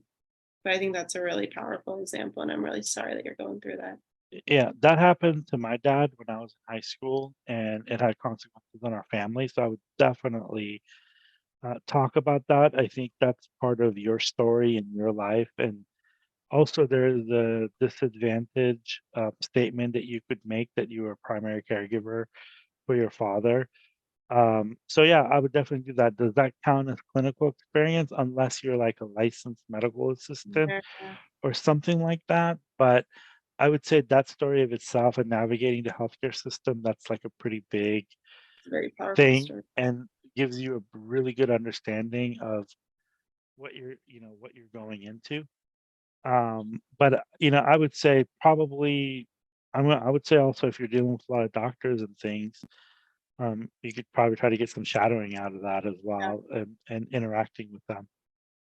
Work as a pharmacist, I work in a pharmacy. Would that count experience as medical because it's not in a hospital? I don't. I would still try to get at least 6 months of some kind of volunteering or something else medical. Yes, maybe is the answer. It kind of depends. If you can get a little more actual medical in a hospital or in a clinic experience, that's great. If not, a little hard to say with that one. It's kind of on the edge. Yeah, I would say that for extracurricular activity and saying that you had a job, you were responsible, you were dealing with people. I mean, every time I go to the hospital, somebody's having a crisis. So you could say you've done with people having crisis. And you could also say that I've seen people come in and negotiate getting their medicine because they didn't have money and so they didn't take some. You could use that as an extracurricular activity as a job, but you still should probably shadow some doctors or get some sort of like experience with doctors, either through scribing or anything like that. Yeah. What if you're a volunteer for a lot of little engagements? Can you be combined? This is a minor activity, but you can show you giving back, but in a lot of different ways. Yeah, yes. The answer is yes, you can do that, especially if they're all related. So something I've done not for medical school application, but for residency is talk about the different pre-med organizations I've helped out with. So yes, you can if there's an overall theme. Yeah. Um, Still think it's better if you can to choose. It's better in general to stick with one, but if you're moving or something else is happening, I think it's fine to combine them as long as there's a consistent theme. Yeah, the only thing that I would say, like if you like, for example, as a college student, you've gone back and you talked to your high school, you mentored high school kids, stuff like that, that shows theme that you've done that. But if you're going and giving homeless people food on Thanksgiving and Christmas, that's kind of like okay, like a lot of people do that. But if you're consistently doing it, like maybe say, I volunteer 4 hours a week at a like one of the things I love doing is I love teaching citizenship classes in French and Farsi, mostly Farsi these days. And to me, that's like a really important thing. And I'm going to write that on there because that's important, but I don't do it all the time. It's kind of, I've done it for the last few years. So I would say that's fine, but if you're just like showing up one time a year to do something, I don't know. But again, that's your decision. What about extra courses, at college in Brazil for medical cannabis? Yeah, I would say it's really hard to talk about the classes you've taken unless it was like an exchange program or summer Yeah. exchange or summer abroad. I would say probably, I don't know. Volunteering and a needle exchange, is that a valid extracurricular activity? Yes. Needle exchange are very important. Um, what if we take our GE classes online? Try not to unless you have a good reason to. If you have a good reason to, write about it. Again, if it was during COVID, I don't. That's fine. If it takes you little over 4 years to graduate college, is that frowned upon? Not if you have a good reason and justification. I think a lot of times if it just took you longer in community college, like I took 3 years in community college, I don't think they even realize it. That's fine. If it's like very, very, very long, you might need to provide a justification. That might be something that would be worth mentioning at some point in one of your secondaries, but it doesn't really matter that much. There's a lot of people in my medical school who went and had complete like full on careers and then went back to medical school. I have medical school classmates who are almost 40. So there really isn't like an age or specific pathway they're expecting you to take. They really are looking for diversity of life experiences. Yeah, a lot of people have taken them 4 years longer to graduate, and that's fine. They can still get into medical school. Alexandra took her 5 years, and she's in medical school. She's almost a doctor. If you're not able to get into a class at whatever school you transfer, is it okay to go back to community college Oof. after? No. Yeah, talk to advisors at that school and just really try to get that school. I will say that is going to be frowned upon. Yeah. If you're in a school and you can't get into a class, like fight to get into it because you're paying to be there. Yeah. If you have a low GPA between 2.5 and 3.0, should you apply to MD school that don't require a minimum GPA? I would look at what the average applicant GPA is in MSAR for that school and see what the average is. If you look and the average is 3.8, that's probably not a great school for you. You can always consider a post-bac program. Again, the most important thing is that you have an upward trajectory in your grades. Any tip for career changers, non-trads that are taking DUI style post-bac community college with low GPA? Yeah, I think we talked about that a little bit, right? Yeah. Just focus on your grades. If you apply to multiple medical schools and you get accepted into a number, then do they care if you choose one of them over another? Nope, you're going to have to choose one. So Yeah, if you're that's a like great Alex, problem to have. yeah, that's a great that Alexandra had that problem. So nobody's gonna Actually, I did not. I don't get discouraged. I actually got one school, one interview. But my dad said medical school is like a marriage. It's like a marriage. You only need one to accept you. So no, I actually only had a single school.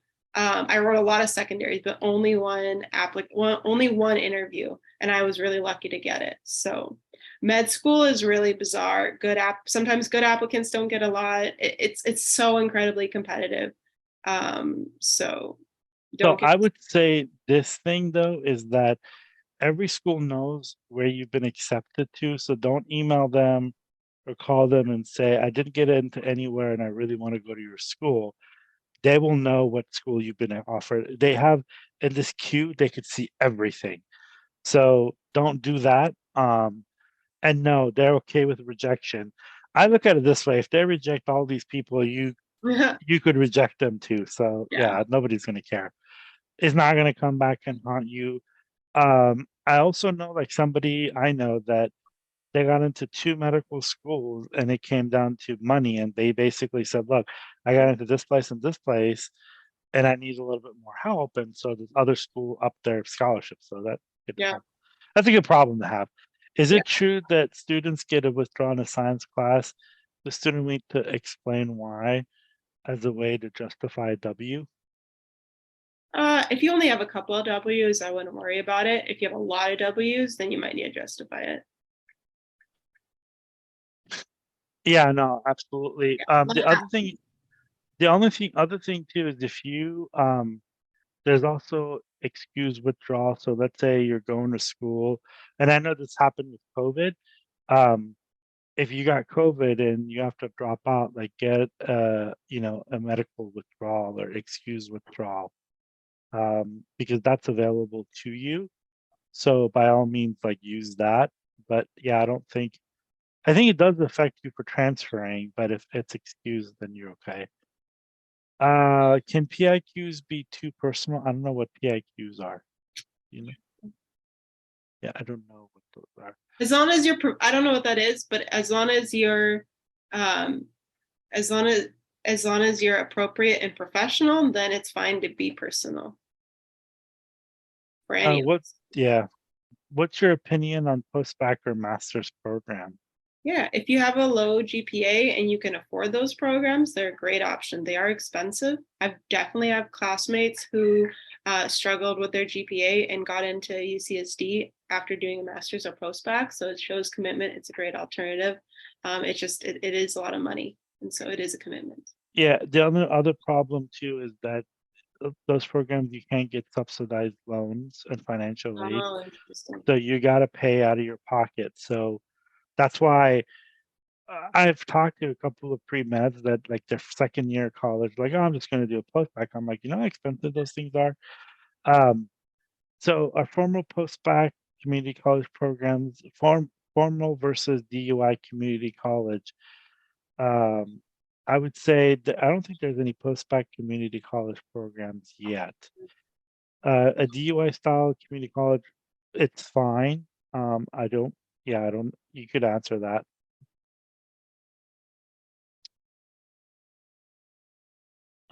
What do you think? Yeah, I agree with you. Um, what's your opinion on, yeah, I think we already answered that. I think people are reposting questions. If you're a person of color, would that do anything to your application? Um, Um, I mean, you're gonna put in your demographics. I'm not a program. I don't honestly know the answer to that question. yeah, there's also a disadvantage statement that you could put that as well, and they ask you like to explain why. But yeah, I mean, what was your major at Berkeley? Oh, so I love biology. So I was molecular cell biology. That is one of the more common pre-med majors. That's like the second hardest major at Berkeley after I bioengineering. did it because I loved it. So I'm not saying that you should do it because you're a pre-med. You should do whatever you enjoy. And I honestly was really into research and absolutely love the field. So. I think this one, everybody would love this one. Do grades and GPA matter once you're in medical school? No, they don't. Well, so your undergrad GPA and grades no longer matter. Depending on what med school you're in, a lot of med schools right now are pass, no pass for the first couple years. So when I said that you study a lot your first couple years, it's pass, no pass. And Pass, what's a passing grade? I think. Most people, I think it depends on every med school, but I think it's like 70%. they come up. Honestly, they curve the exams. They really do try to pass you. So you have to be an outlier to fail. So it kind of depends if most of your class is doing really, really well, and then you take an exam and you're like noticeably like 50% below the rest of the class, that would be a fail. But med schools, once you're in med school, they work really hard to help you out. If you fail a test, you're going to retake it. They're not kicking you out. If you fail twice, again, they're going to help you retake it. They're going to work with you. The purpose of med school is for you to learn the information, not to penalize you for not passing an exam. It really helps you out if you're able to, if you've got a good study strategy and don't have to retake tests, because it is a time commitment to retake. But if something happened while you're in med school and you just don't learn renal physiology really well, it's okay. They'll work with you. So it's a different mindset completely, but your grades do not matter in your first couple of years at most med schools, and most of them they're pass no pass. And actually, as of last year, the first big test in med school, step 1, which is like the MCAT of med school, is now also pass no pass, which for me it was a letter grade, and it was one of the most stressful parts of med school. And now it's pass no pass. So yeah, the emphasis is on learning the information, not having stellar grades.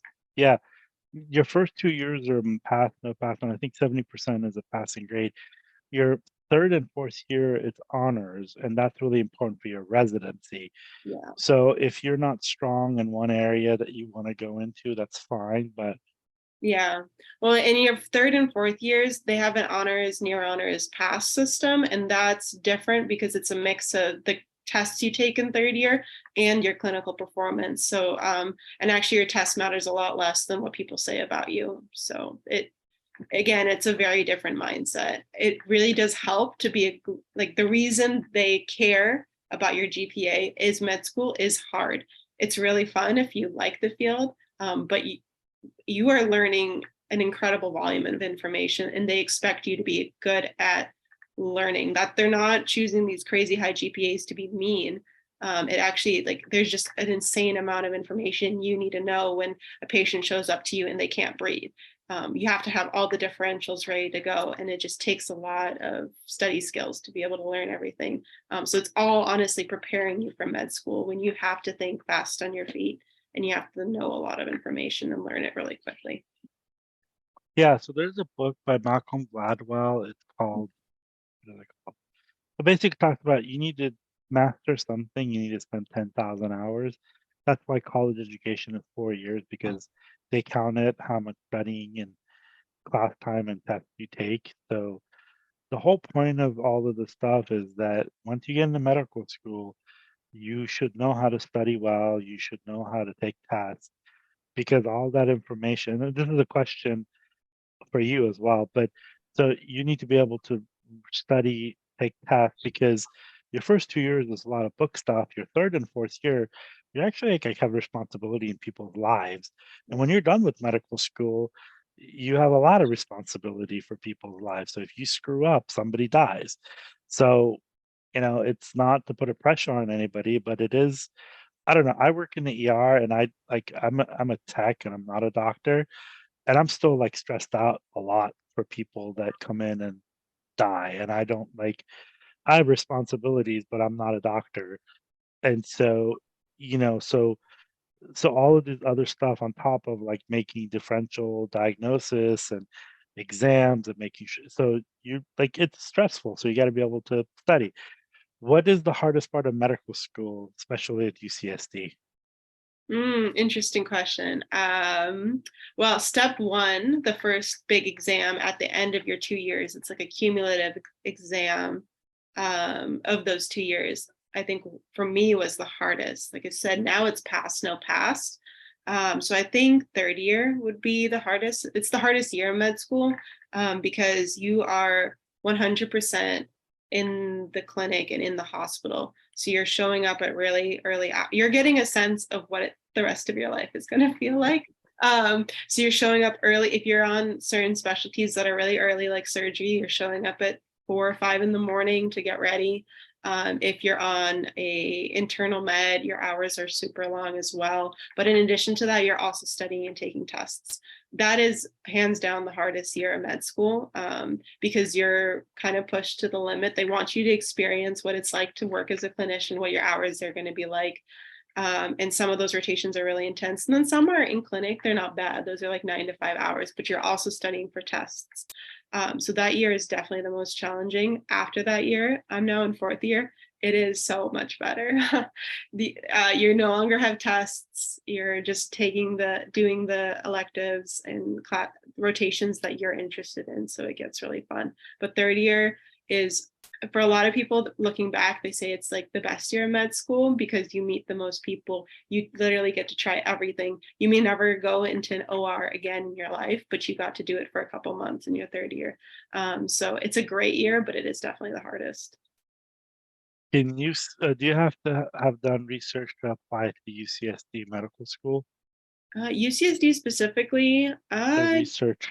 Yeah. Again, there's no like hard and fast rule. UCSD, I will say, is very holistic among the schools, which is why I think I ended up at UCSD and they accepted me. They really look at your application very holistically. And so they see that you have a commitment to either a job that you really had to work in and you have a really good reason, or that you are really committed to a certain extracurricular. It's okay if you don't really have research. Again, the average applicant will have research. It probably helps them a bit. So it's not an absolute, but it helps. Can you speak about low GPAs and opportunity Yeah, to we get kind into of medical? Yeah, we went over that. So you need to have, there's no minimum GPA.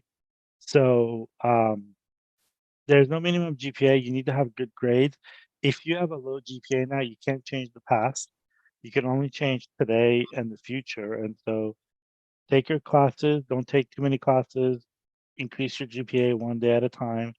And yeah, you have to take math. Yes, you have to take 1 year calculus for med school. You have to take math in medical school. in medical school, no, whatever math you need to get your degree is all the math you need.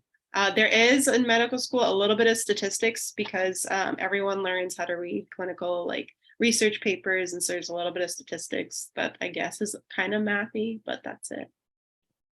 If you're a non-certified medical assistant for a paid job, is that considered clinical experience? Again, it kind of depends. There is not a clinical experience category. You just need to be able to justify that you know what you're getting yourself into at least a little bit. So it all depends on how you write about it.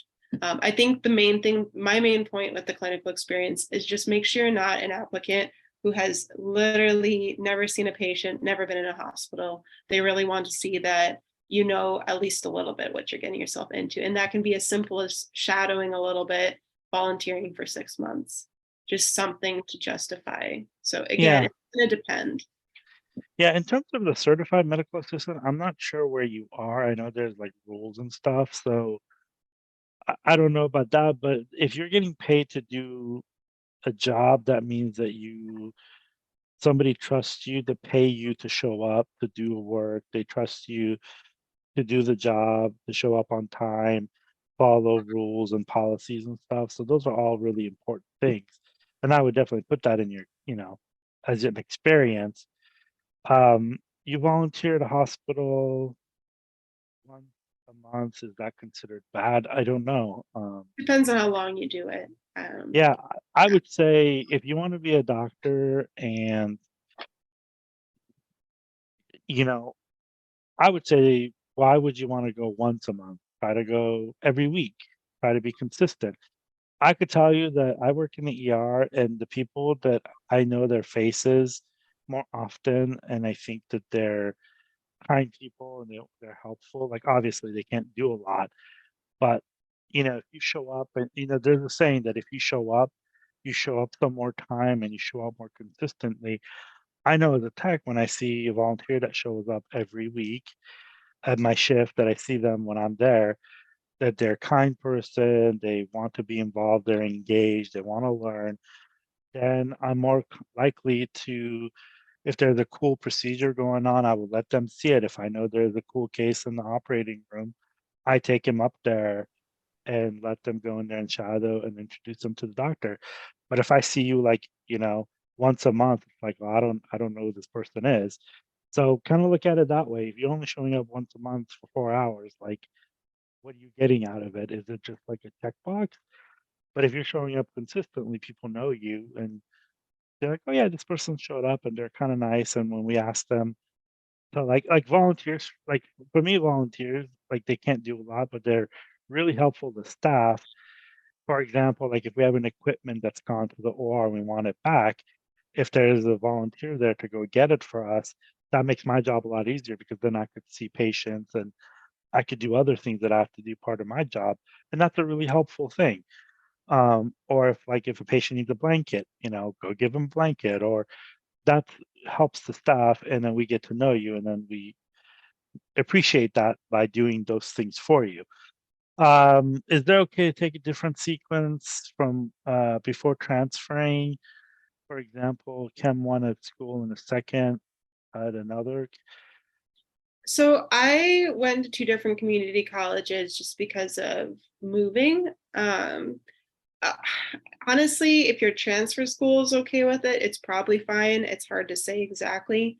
What they don't, again, the thing that you don't want to do is you don't want to go to a 4-year school and then go back to community college and take itty bitty classes here and there. And the reason for that is it looks like you're trying to dodge a hard class.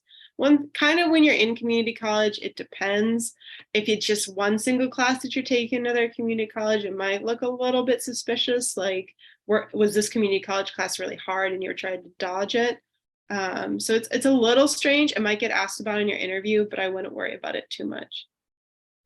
Yeah, I would just say just be really, really careful. It's going to impact you more for transfer than for medical school Yeah. because, for example, like one community college teaches general chemistry differently than another one. So they may start at one point and end at another point. So you may miss that whole thing. And then when you're trying to transfer, they won't accept it. Mhm. So just be really careful for that.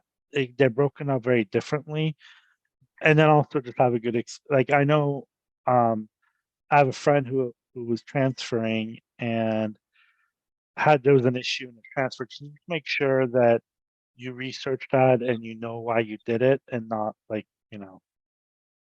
is it common for students to switch professions to PA if they don't get into med school?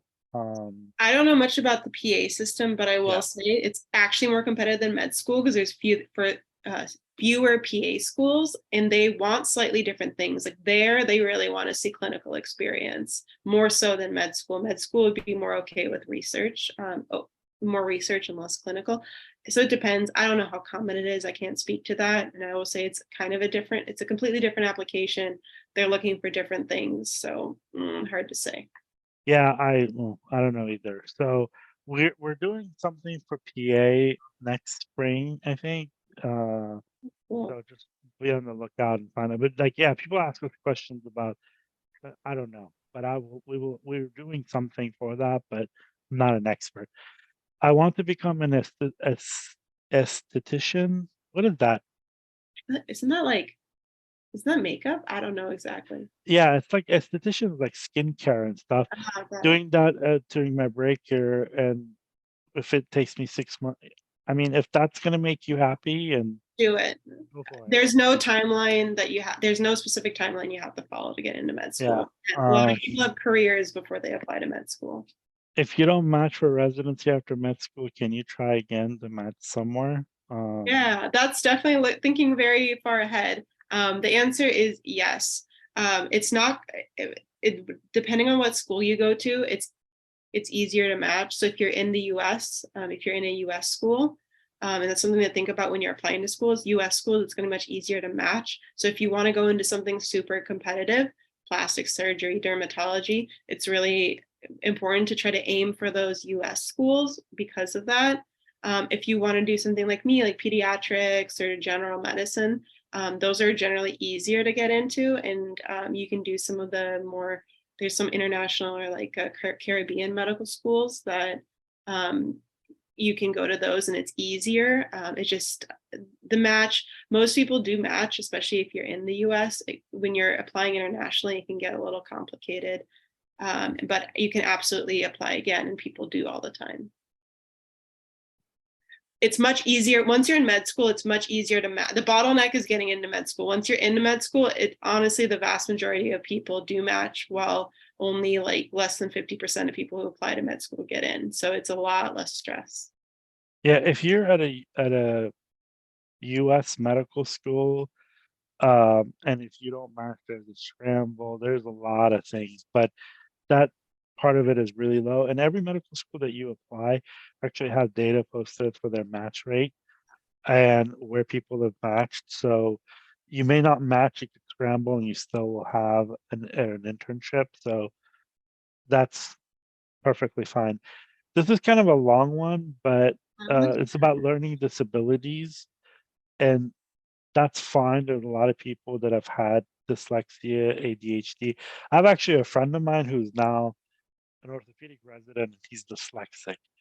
and Mhm. he was able to go through medical school and practice and get licensed and everything. Yeah. You're just going to have to work with a learning specialist. If you're diagnosed with all that stuff, you could get extra time on your exams, on the MCAT. So that's absolutely fine.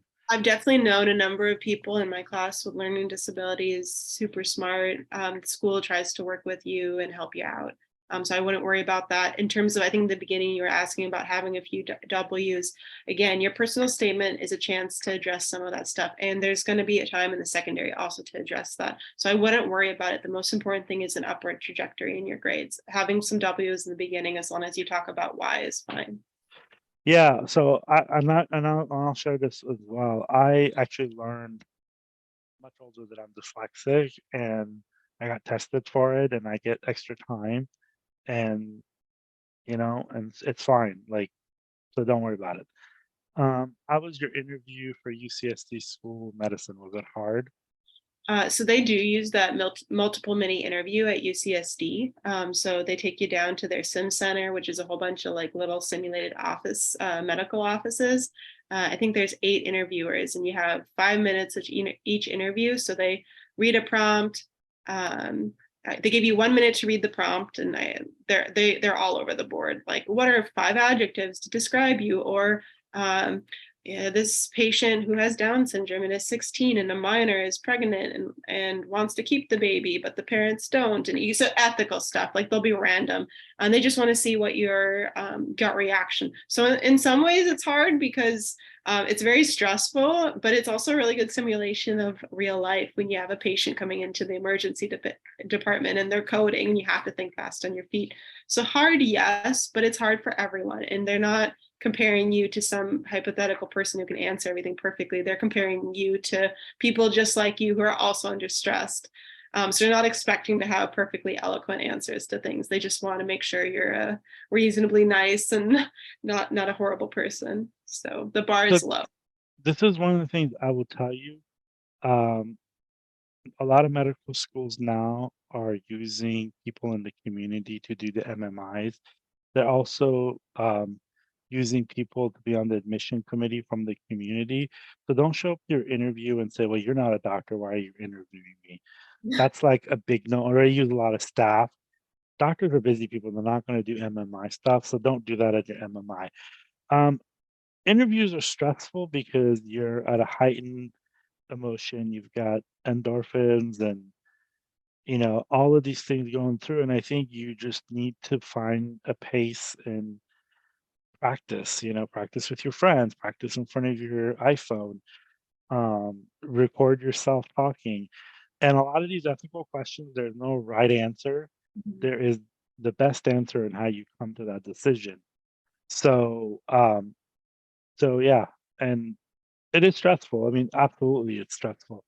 If you're not stressed, that means that you don't care. I guess I don't know. Mhm. Did you live in California before? What are the advantages of you applying to UCSD?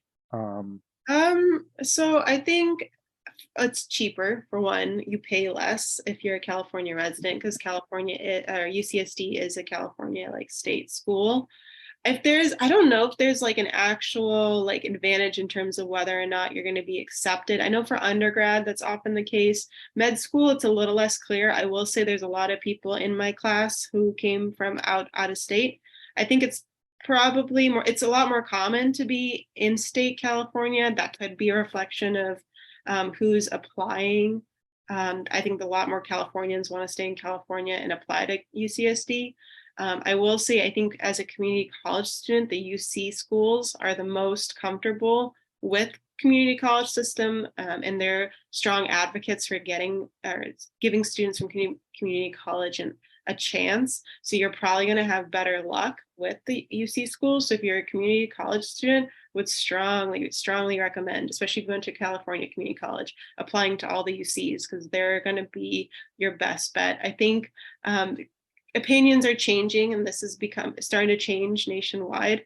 but California is kind of pioneering the effort to really like, hey, our community college students are bright.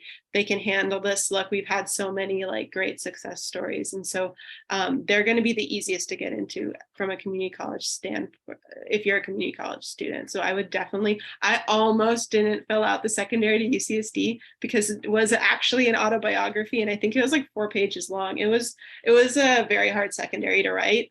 And obviously, I am so grateful I did. So definitely prioritize the UC schools if you could be happy living there. Yeah.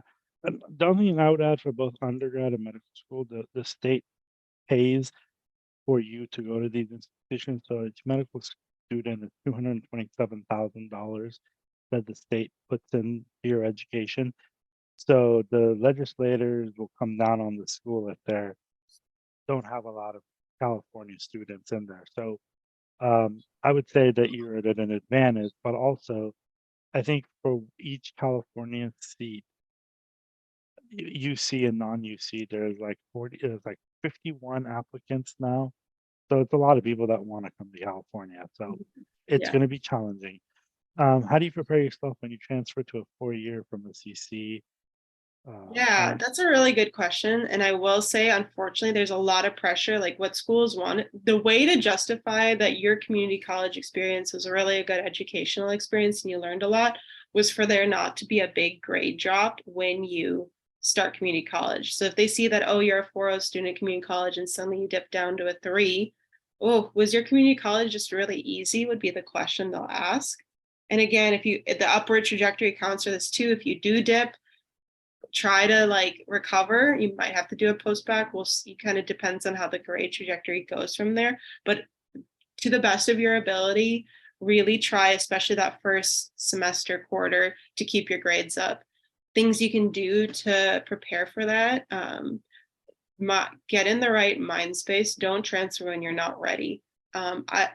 The hardest year of my entire academic journey was the year I transferred to Berkeley. Med school, I don't think was ever as hard because it's a big change. The classes are large, they're impersonal. So take every study strategy you've learned that's worked and apply it. Expect to work really long hours, especially that first semester while you're getting a sense of what's going on. I would overstudy rather than understudy until you get a sense of how the tests are like. I definitely got easier as I continued at Berkeley. Like things did get easier, but that first semester, 2 or 3 semesters, really focus on keeping your grades up. Don't distract yourself with research or anything else, especially if you're community college and it's hard for you. Really try to save space for that, because I will say it's going to be likely the hardest year. You're often going into some of the hardest classes, and it's really important to keep your grades up. So transfer when you're ready. Don't transfer if you're not ready. The other thing is choose a major you really like. If you're really miserable and don't like what you're learning, it's going to be the worst year of your life. I loved what I was studying. I really liked it. I thought it was interesting. So the fact that I was pulling 6 a.m. to 7 p.m. days was fine with me because I thought it was really interesting. Like I actually did enjoy it a lot. I thought the content was really cool. So get a sense when you're in community college about the things that you think are interesting and try to choose a major you will enjoy. Try not to take the hardest class. Like if you know biochem is going to be really hard because everyone talks about how hard it is, maybe don't choose that as your first class right when you transfer. Try to take some more low-key classes, like you still take a science class, but try not to put OChem as your first class. Try to do something, have a reasonable schedule and just really use that first semester, get a sense of how do you study, how are you going to adapt, because it's a very high stakes semester quarter, and it can be really challenging. So just be ready for that. I think it's going to be easier if you just have the right mind space for it. Gosh, which specialty is the most stressful? Specialties you don't like. Yeah. So third year, so some have worse hours. Surgery has really hard hours. Internal medicine, anything inside the hospital, If you're like the hospitalist who's taking care of patients, inpatient, those are really hard hours. So those can be considered really stressful. The ones that are hard to get in because they're just really competitive can be stressful because of the competition. So plastic surgery, dermatology, orthopedic surgery. Honestly, most of the surgeries are just very stressful to get in. So in that sense, those are stressful. But if it's something you don't enjoy in third year, it can be stressful just because it's not particularly something that you find a lot of fun, but it's okay. You're going to get through it. It's just a couple months. So yeah, I'm not sure exactly where you're going with that question, but hopefully I Yeah, answered. I think this the most stressful specialty is the one that is not suited to your personality. I mean, that's I guess that's the only one I would say is yeah. Were you freaking out when you weren't getting any interviews to schools? Yes. Yeah, so I will say I was saved by UCSD because UCSD does actually accept students really early. So I actually knew by Thanksgiving they had already accepted me. Otherwise, I think I would have had a panic attack. But if you don't get any interviews, it's okay. A lot of people end up reapplying. It's actually quite common now, just because of how ridiculously competitive things are. To have to apply twice, you're not alone. Like I said, I was very fortunate that I had one school that accepted me early, or else it would have been a really hard year. So yeah, no What's stress. the what's the best way to figure out if being a physician is right for you besides shadowing, volunteering? But that is the best way, is getting a sense for it, shadowing and volunteering. I'm trying to think if there's any other. If you like studying, if you like taking tests, if you uh Yeah, like to miss, you know, yeah. holidays and working long hours, It and can if you be like really people. hard, in all honesty, because even shadowing and volunteering, it's not honestly as fun because you're more observing and you're not actually getting to participate. So a lot of it is trying to imagine yourself in that role because you often don't get to be it. Like you don't really get to make, you don't know the differentials, you can't prescribe. So a lot of the fun is taken out of it when you volunteer, but just trying to have those experiences and get a sense of what it's like and imagine yourself in that role and see if that would be a good fit for you is what I would recommend. Yeah, I've heard a comment that the moment you press the send button for the MCAS is the next 10 years of your life, and if you're willing to make sacrifices, it is sacrifice. It's fun. I think putting in a chest tube or innovating somebody, cracking somebody's chest, or all that stuff is a lot of fun, but are you willing to make the sacrifices? I think that's the existential question of are you willing to give up weekends and nights and, you Yeah. know, Yeah, a lot of um, working schedules. long hours. Yeah, in third year, one of the hard things is some of those hard specialties are 6 days a week. So you're actually like, I didn't know this. The reason it's so hard is not only your hours like crazy, like on surgery, which is the craziest, I think, hours wise, the commitment. My surgery schedule was wake up at 4:30, show up at 5, stay there till 6 or 7, and that's 6 days a week. So the hours are very intense. Now, granted, I only did as a third year, if you don't want to be a surgeon, you do 2 months of that and you're done. It's a really rough 2 months, but you get through it. If you want to be a surgeon, it's going to be a few years of training like that before your hours get better. Yeah. Do you experience imposter syndrome when you All the transfer to? time, Yeah. always. That's very common. The problem with imposter syndrome, you get it even when you're an attending. So yeah. Yeah. But everyone else has it too. So I have a friend of mine who's an assistant dean at Stanford, and he's like, I still have imposter syndrome, yeah. and he's a anesthesiologist. So yeah. Do you get to interview right away after you send in your application?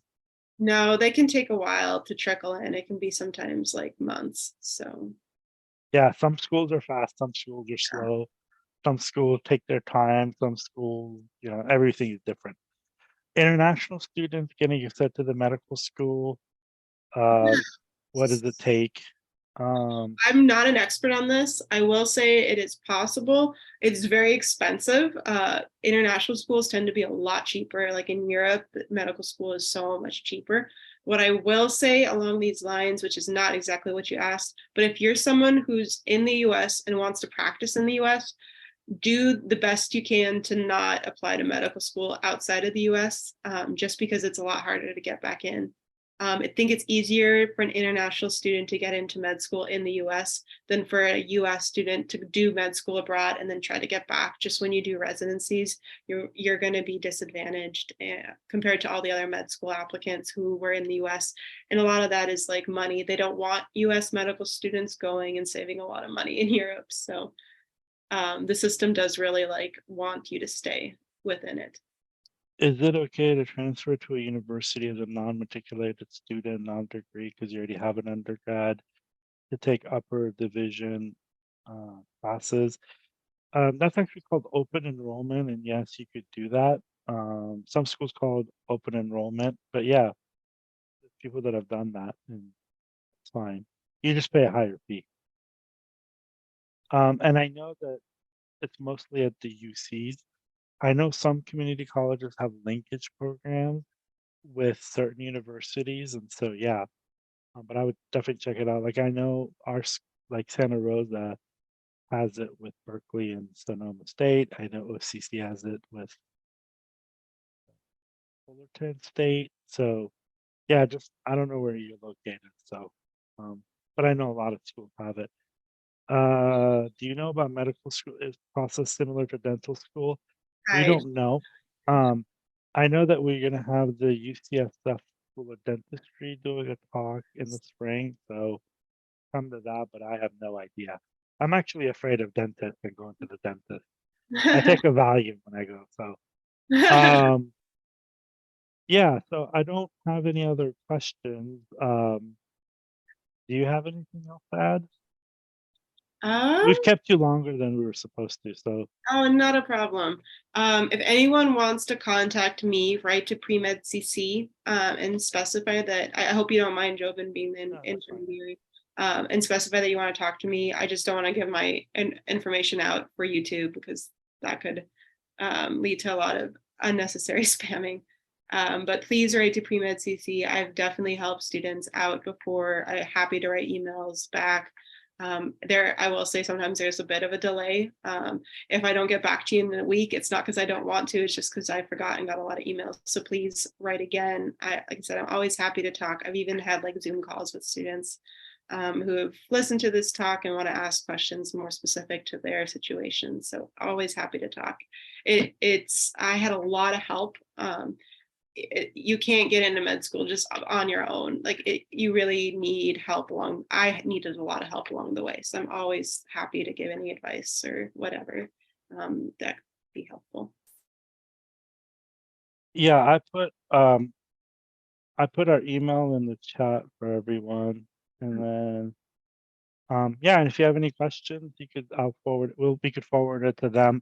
Also know that if you email us, we usually don't respond to emails really fast on Monday, Tuesday, Wednesdays.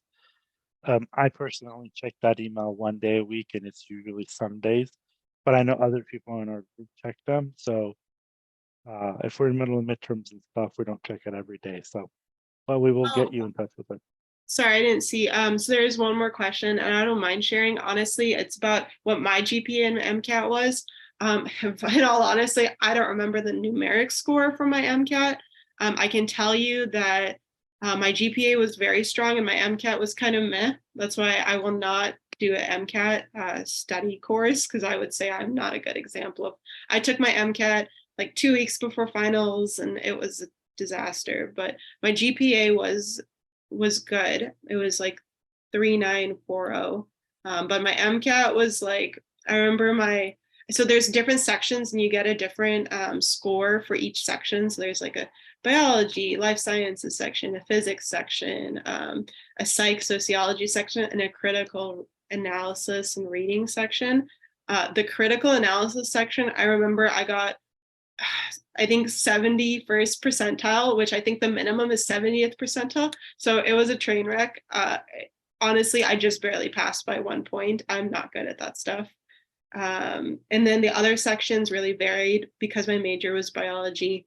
I did very well in that section. I want to say like 91st percentile because that was my major and I did a lot of research. The other ones were like pretty like 80th percentile or something like that. For the other ones, it wasn't super like notably high or low. But my critical analysis and reading section was like very borderline. So I definitely recommend starting that early because it's a lot of it is learning the style of questions. Yeah, and like I said, we have a bunch of stuff coming up for MCAT, so definitely that, and we have some stuff before on our YouTube as well. Yeah. Anyways, I actually have to go to work, so I will let you go. Thank you again. Sorry for keeping you so long, Oh and no, I'm everyone. impressed with the 20 people who are still here. You guys are way ahead of wherever I was. Yeah, I, we started with 107, so we're down to oh 20. my I gosh. think I think it's like the attrition or the game of attrition. So anyways, Yeah. um I'm gonna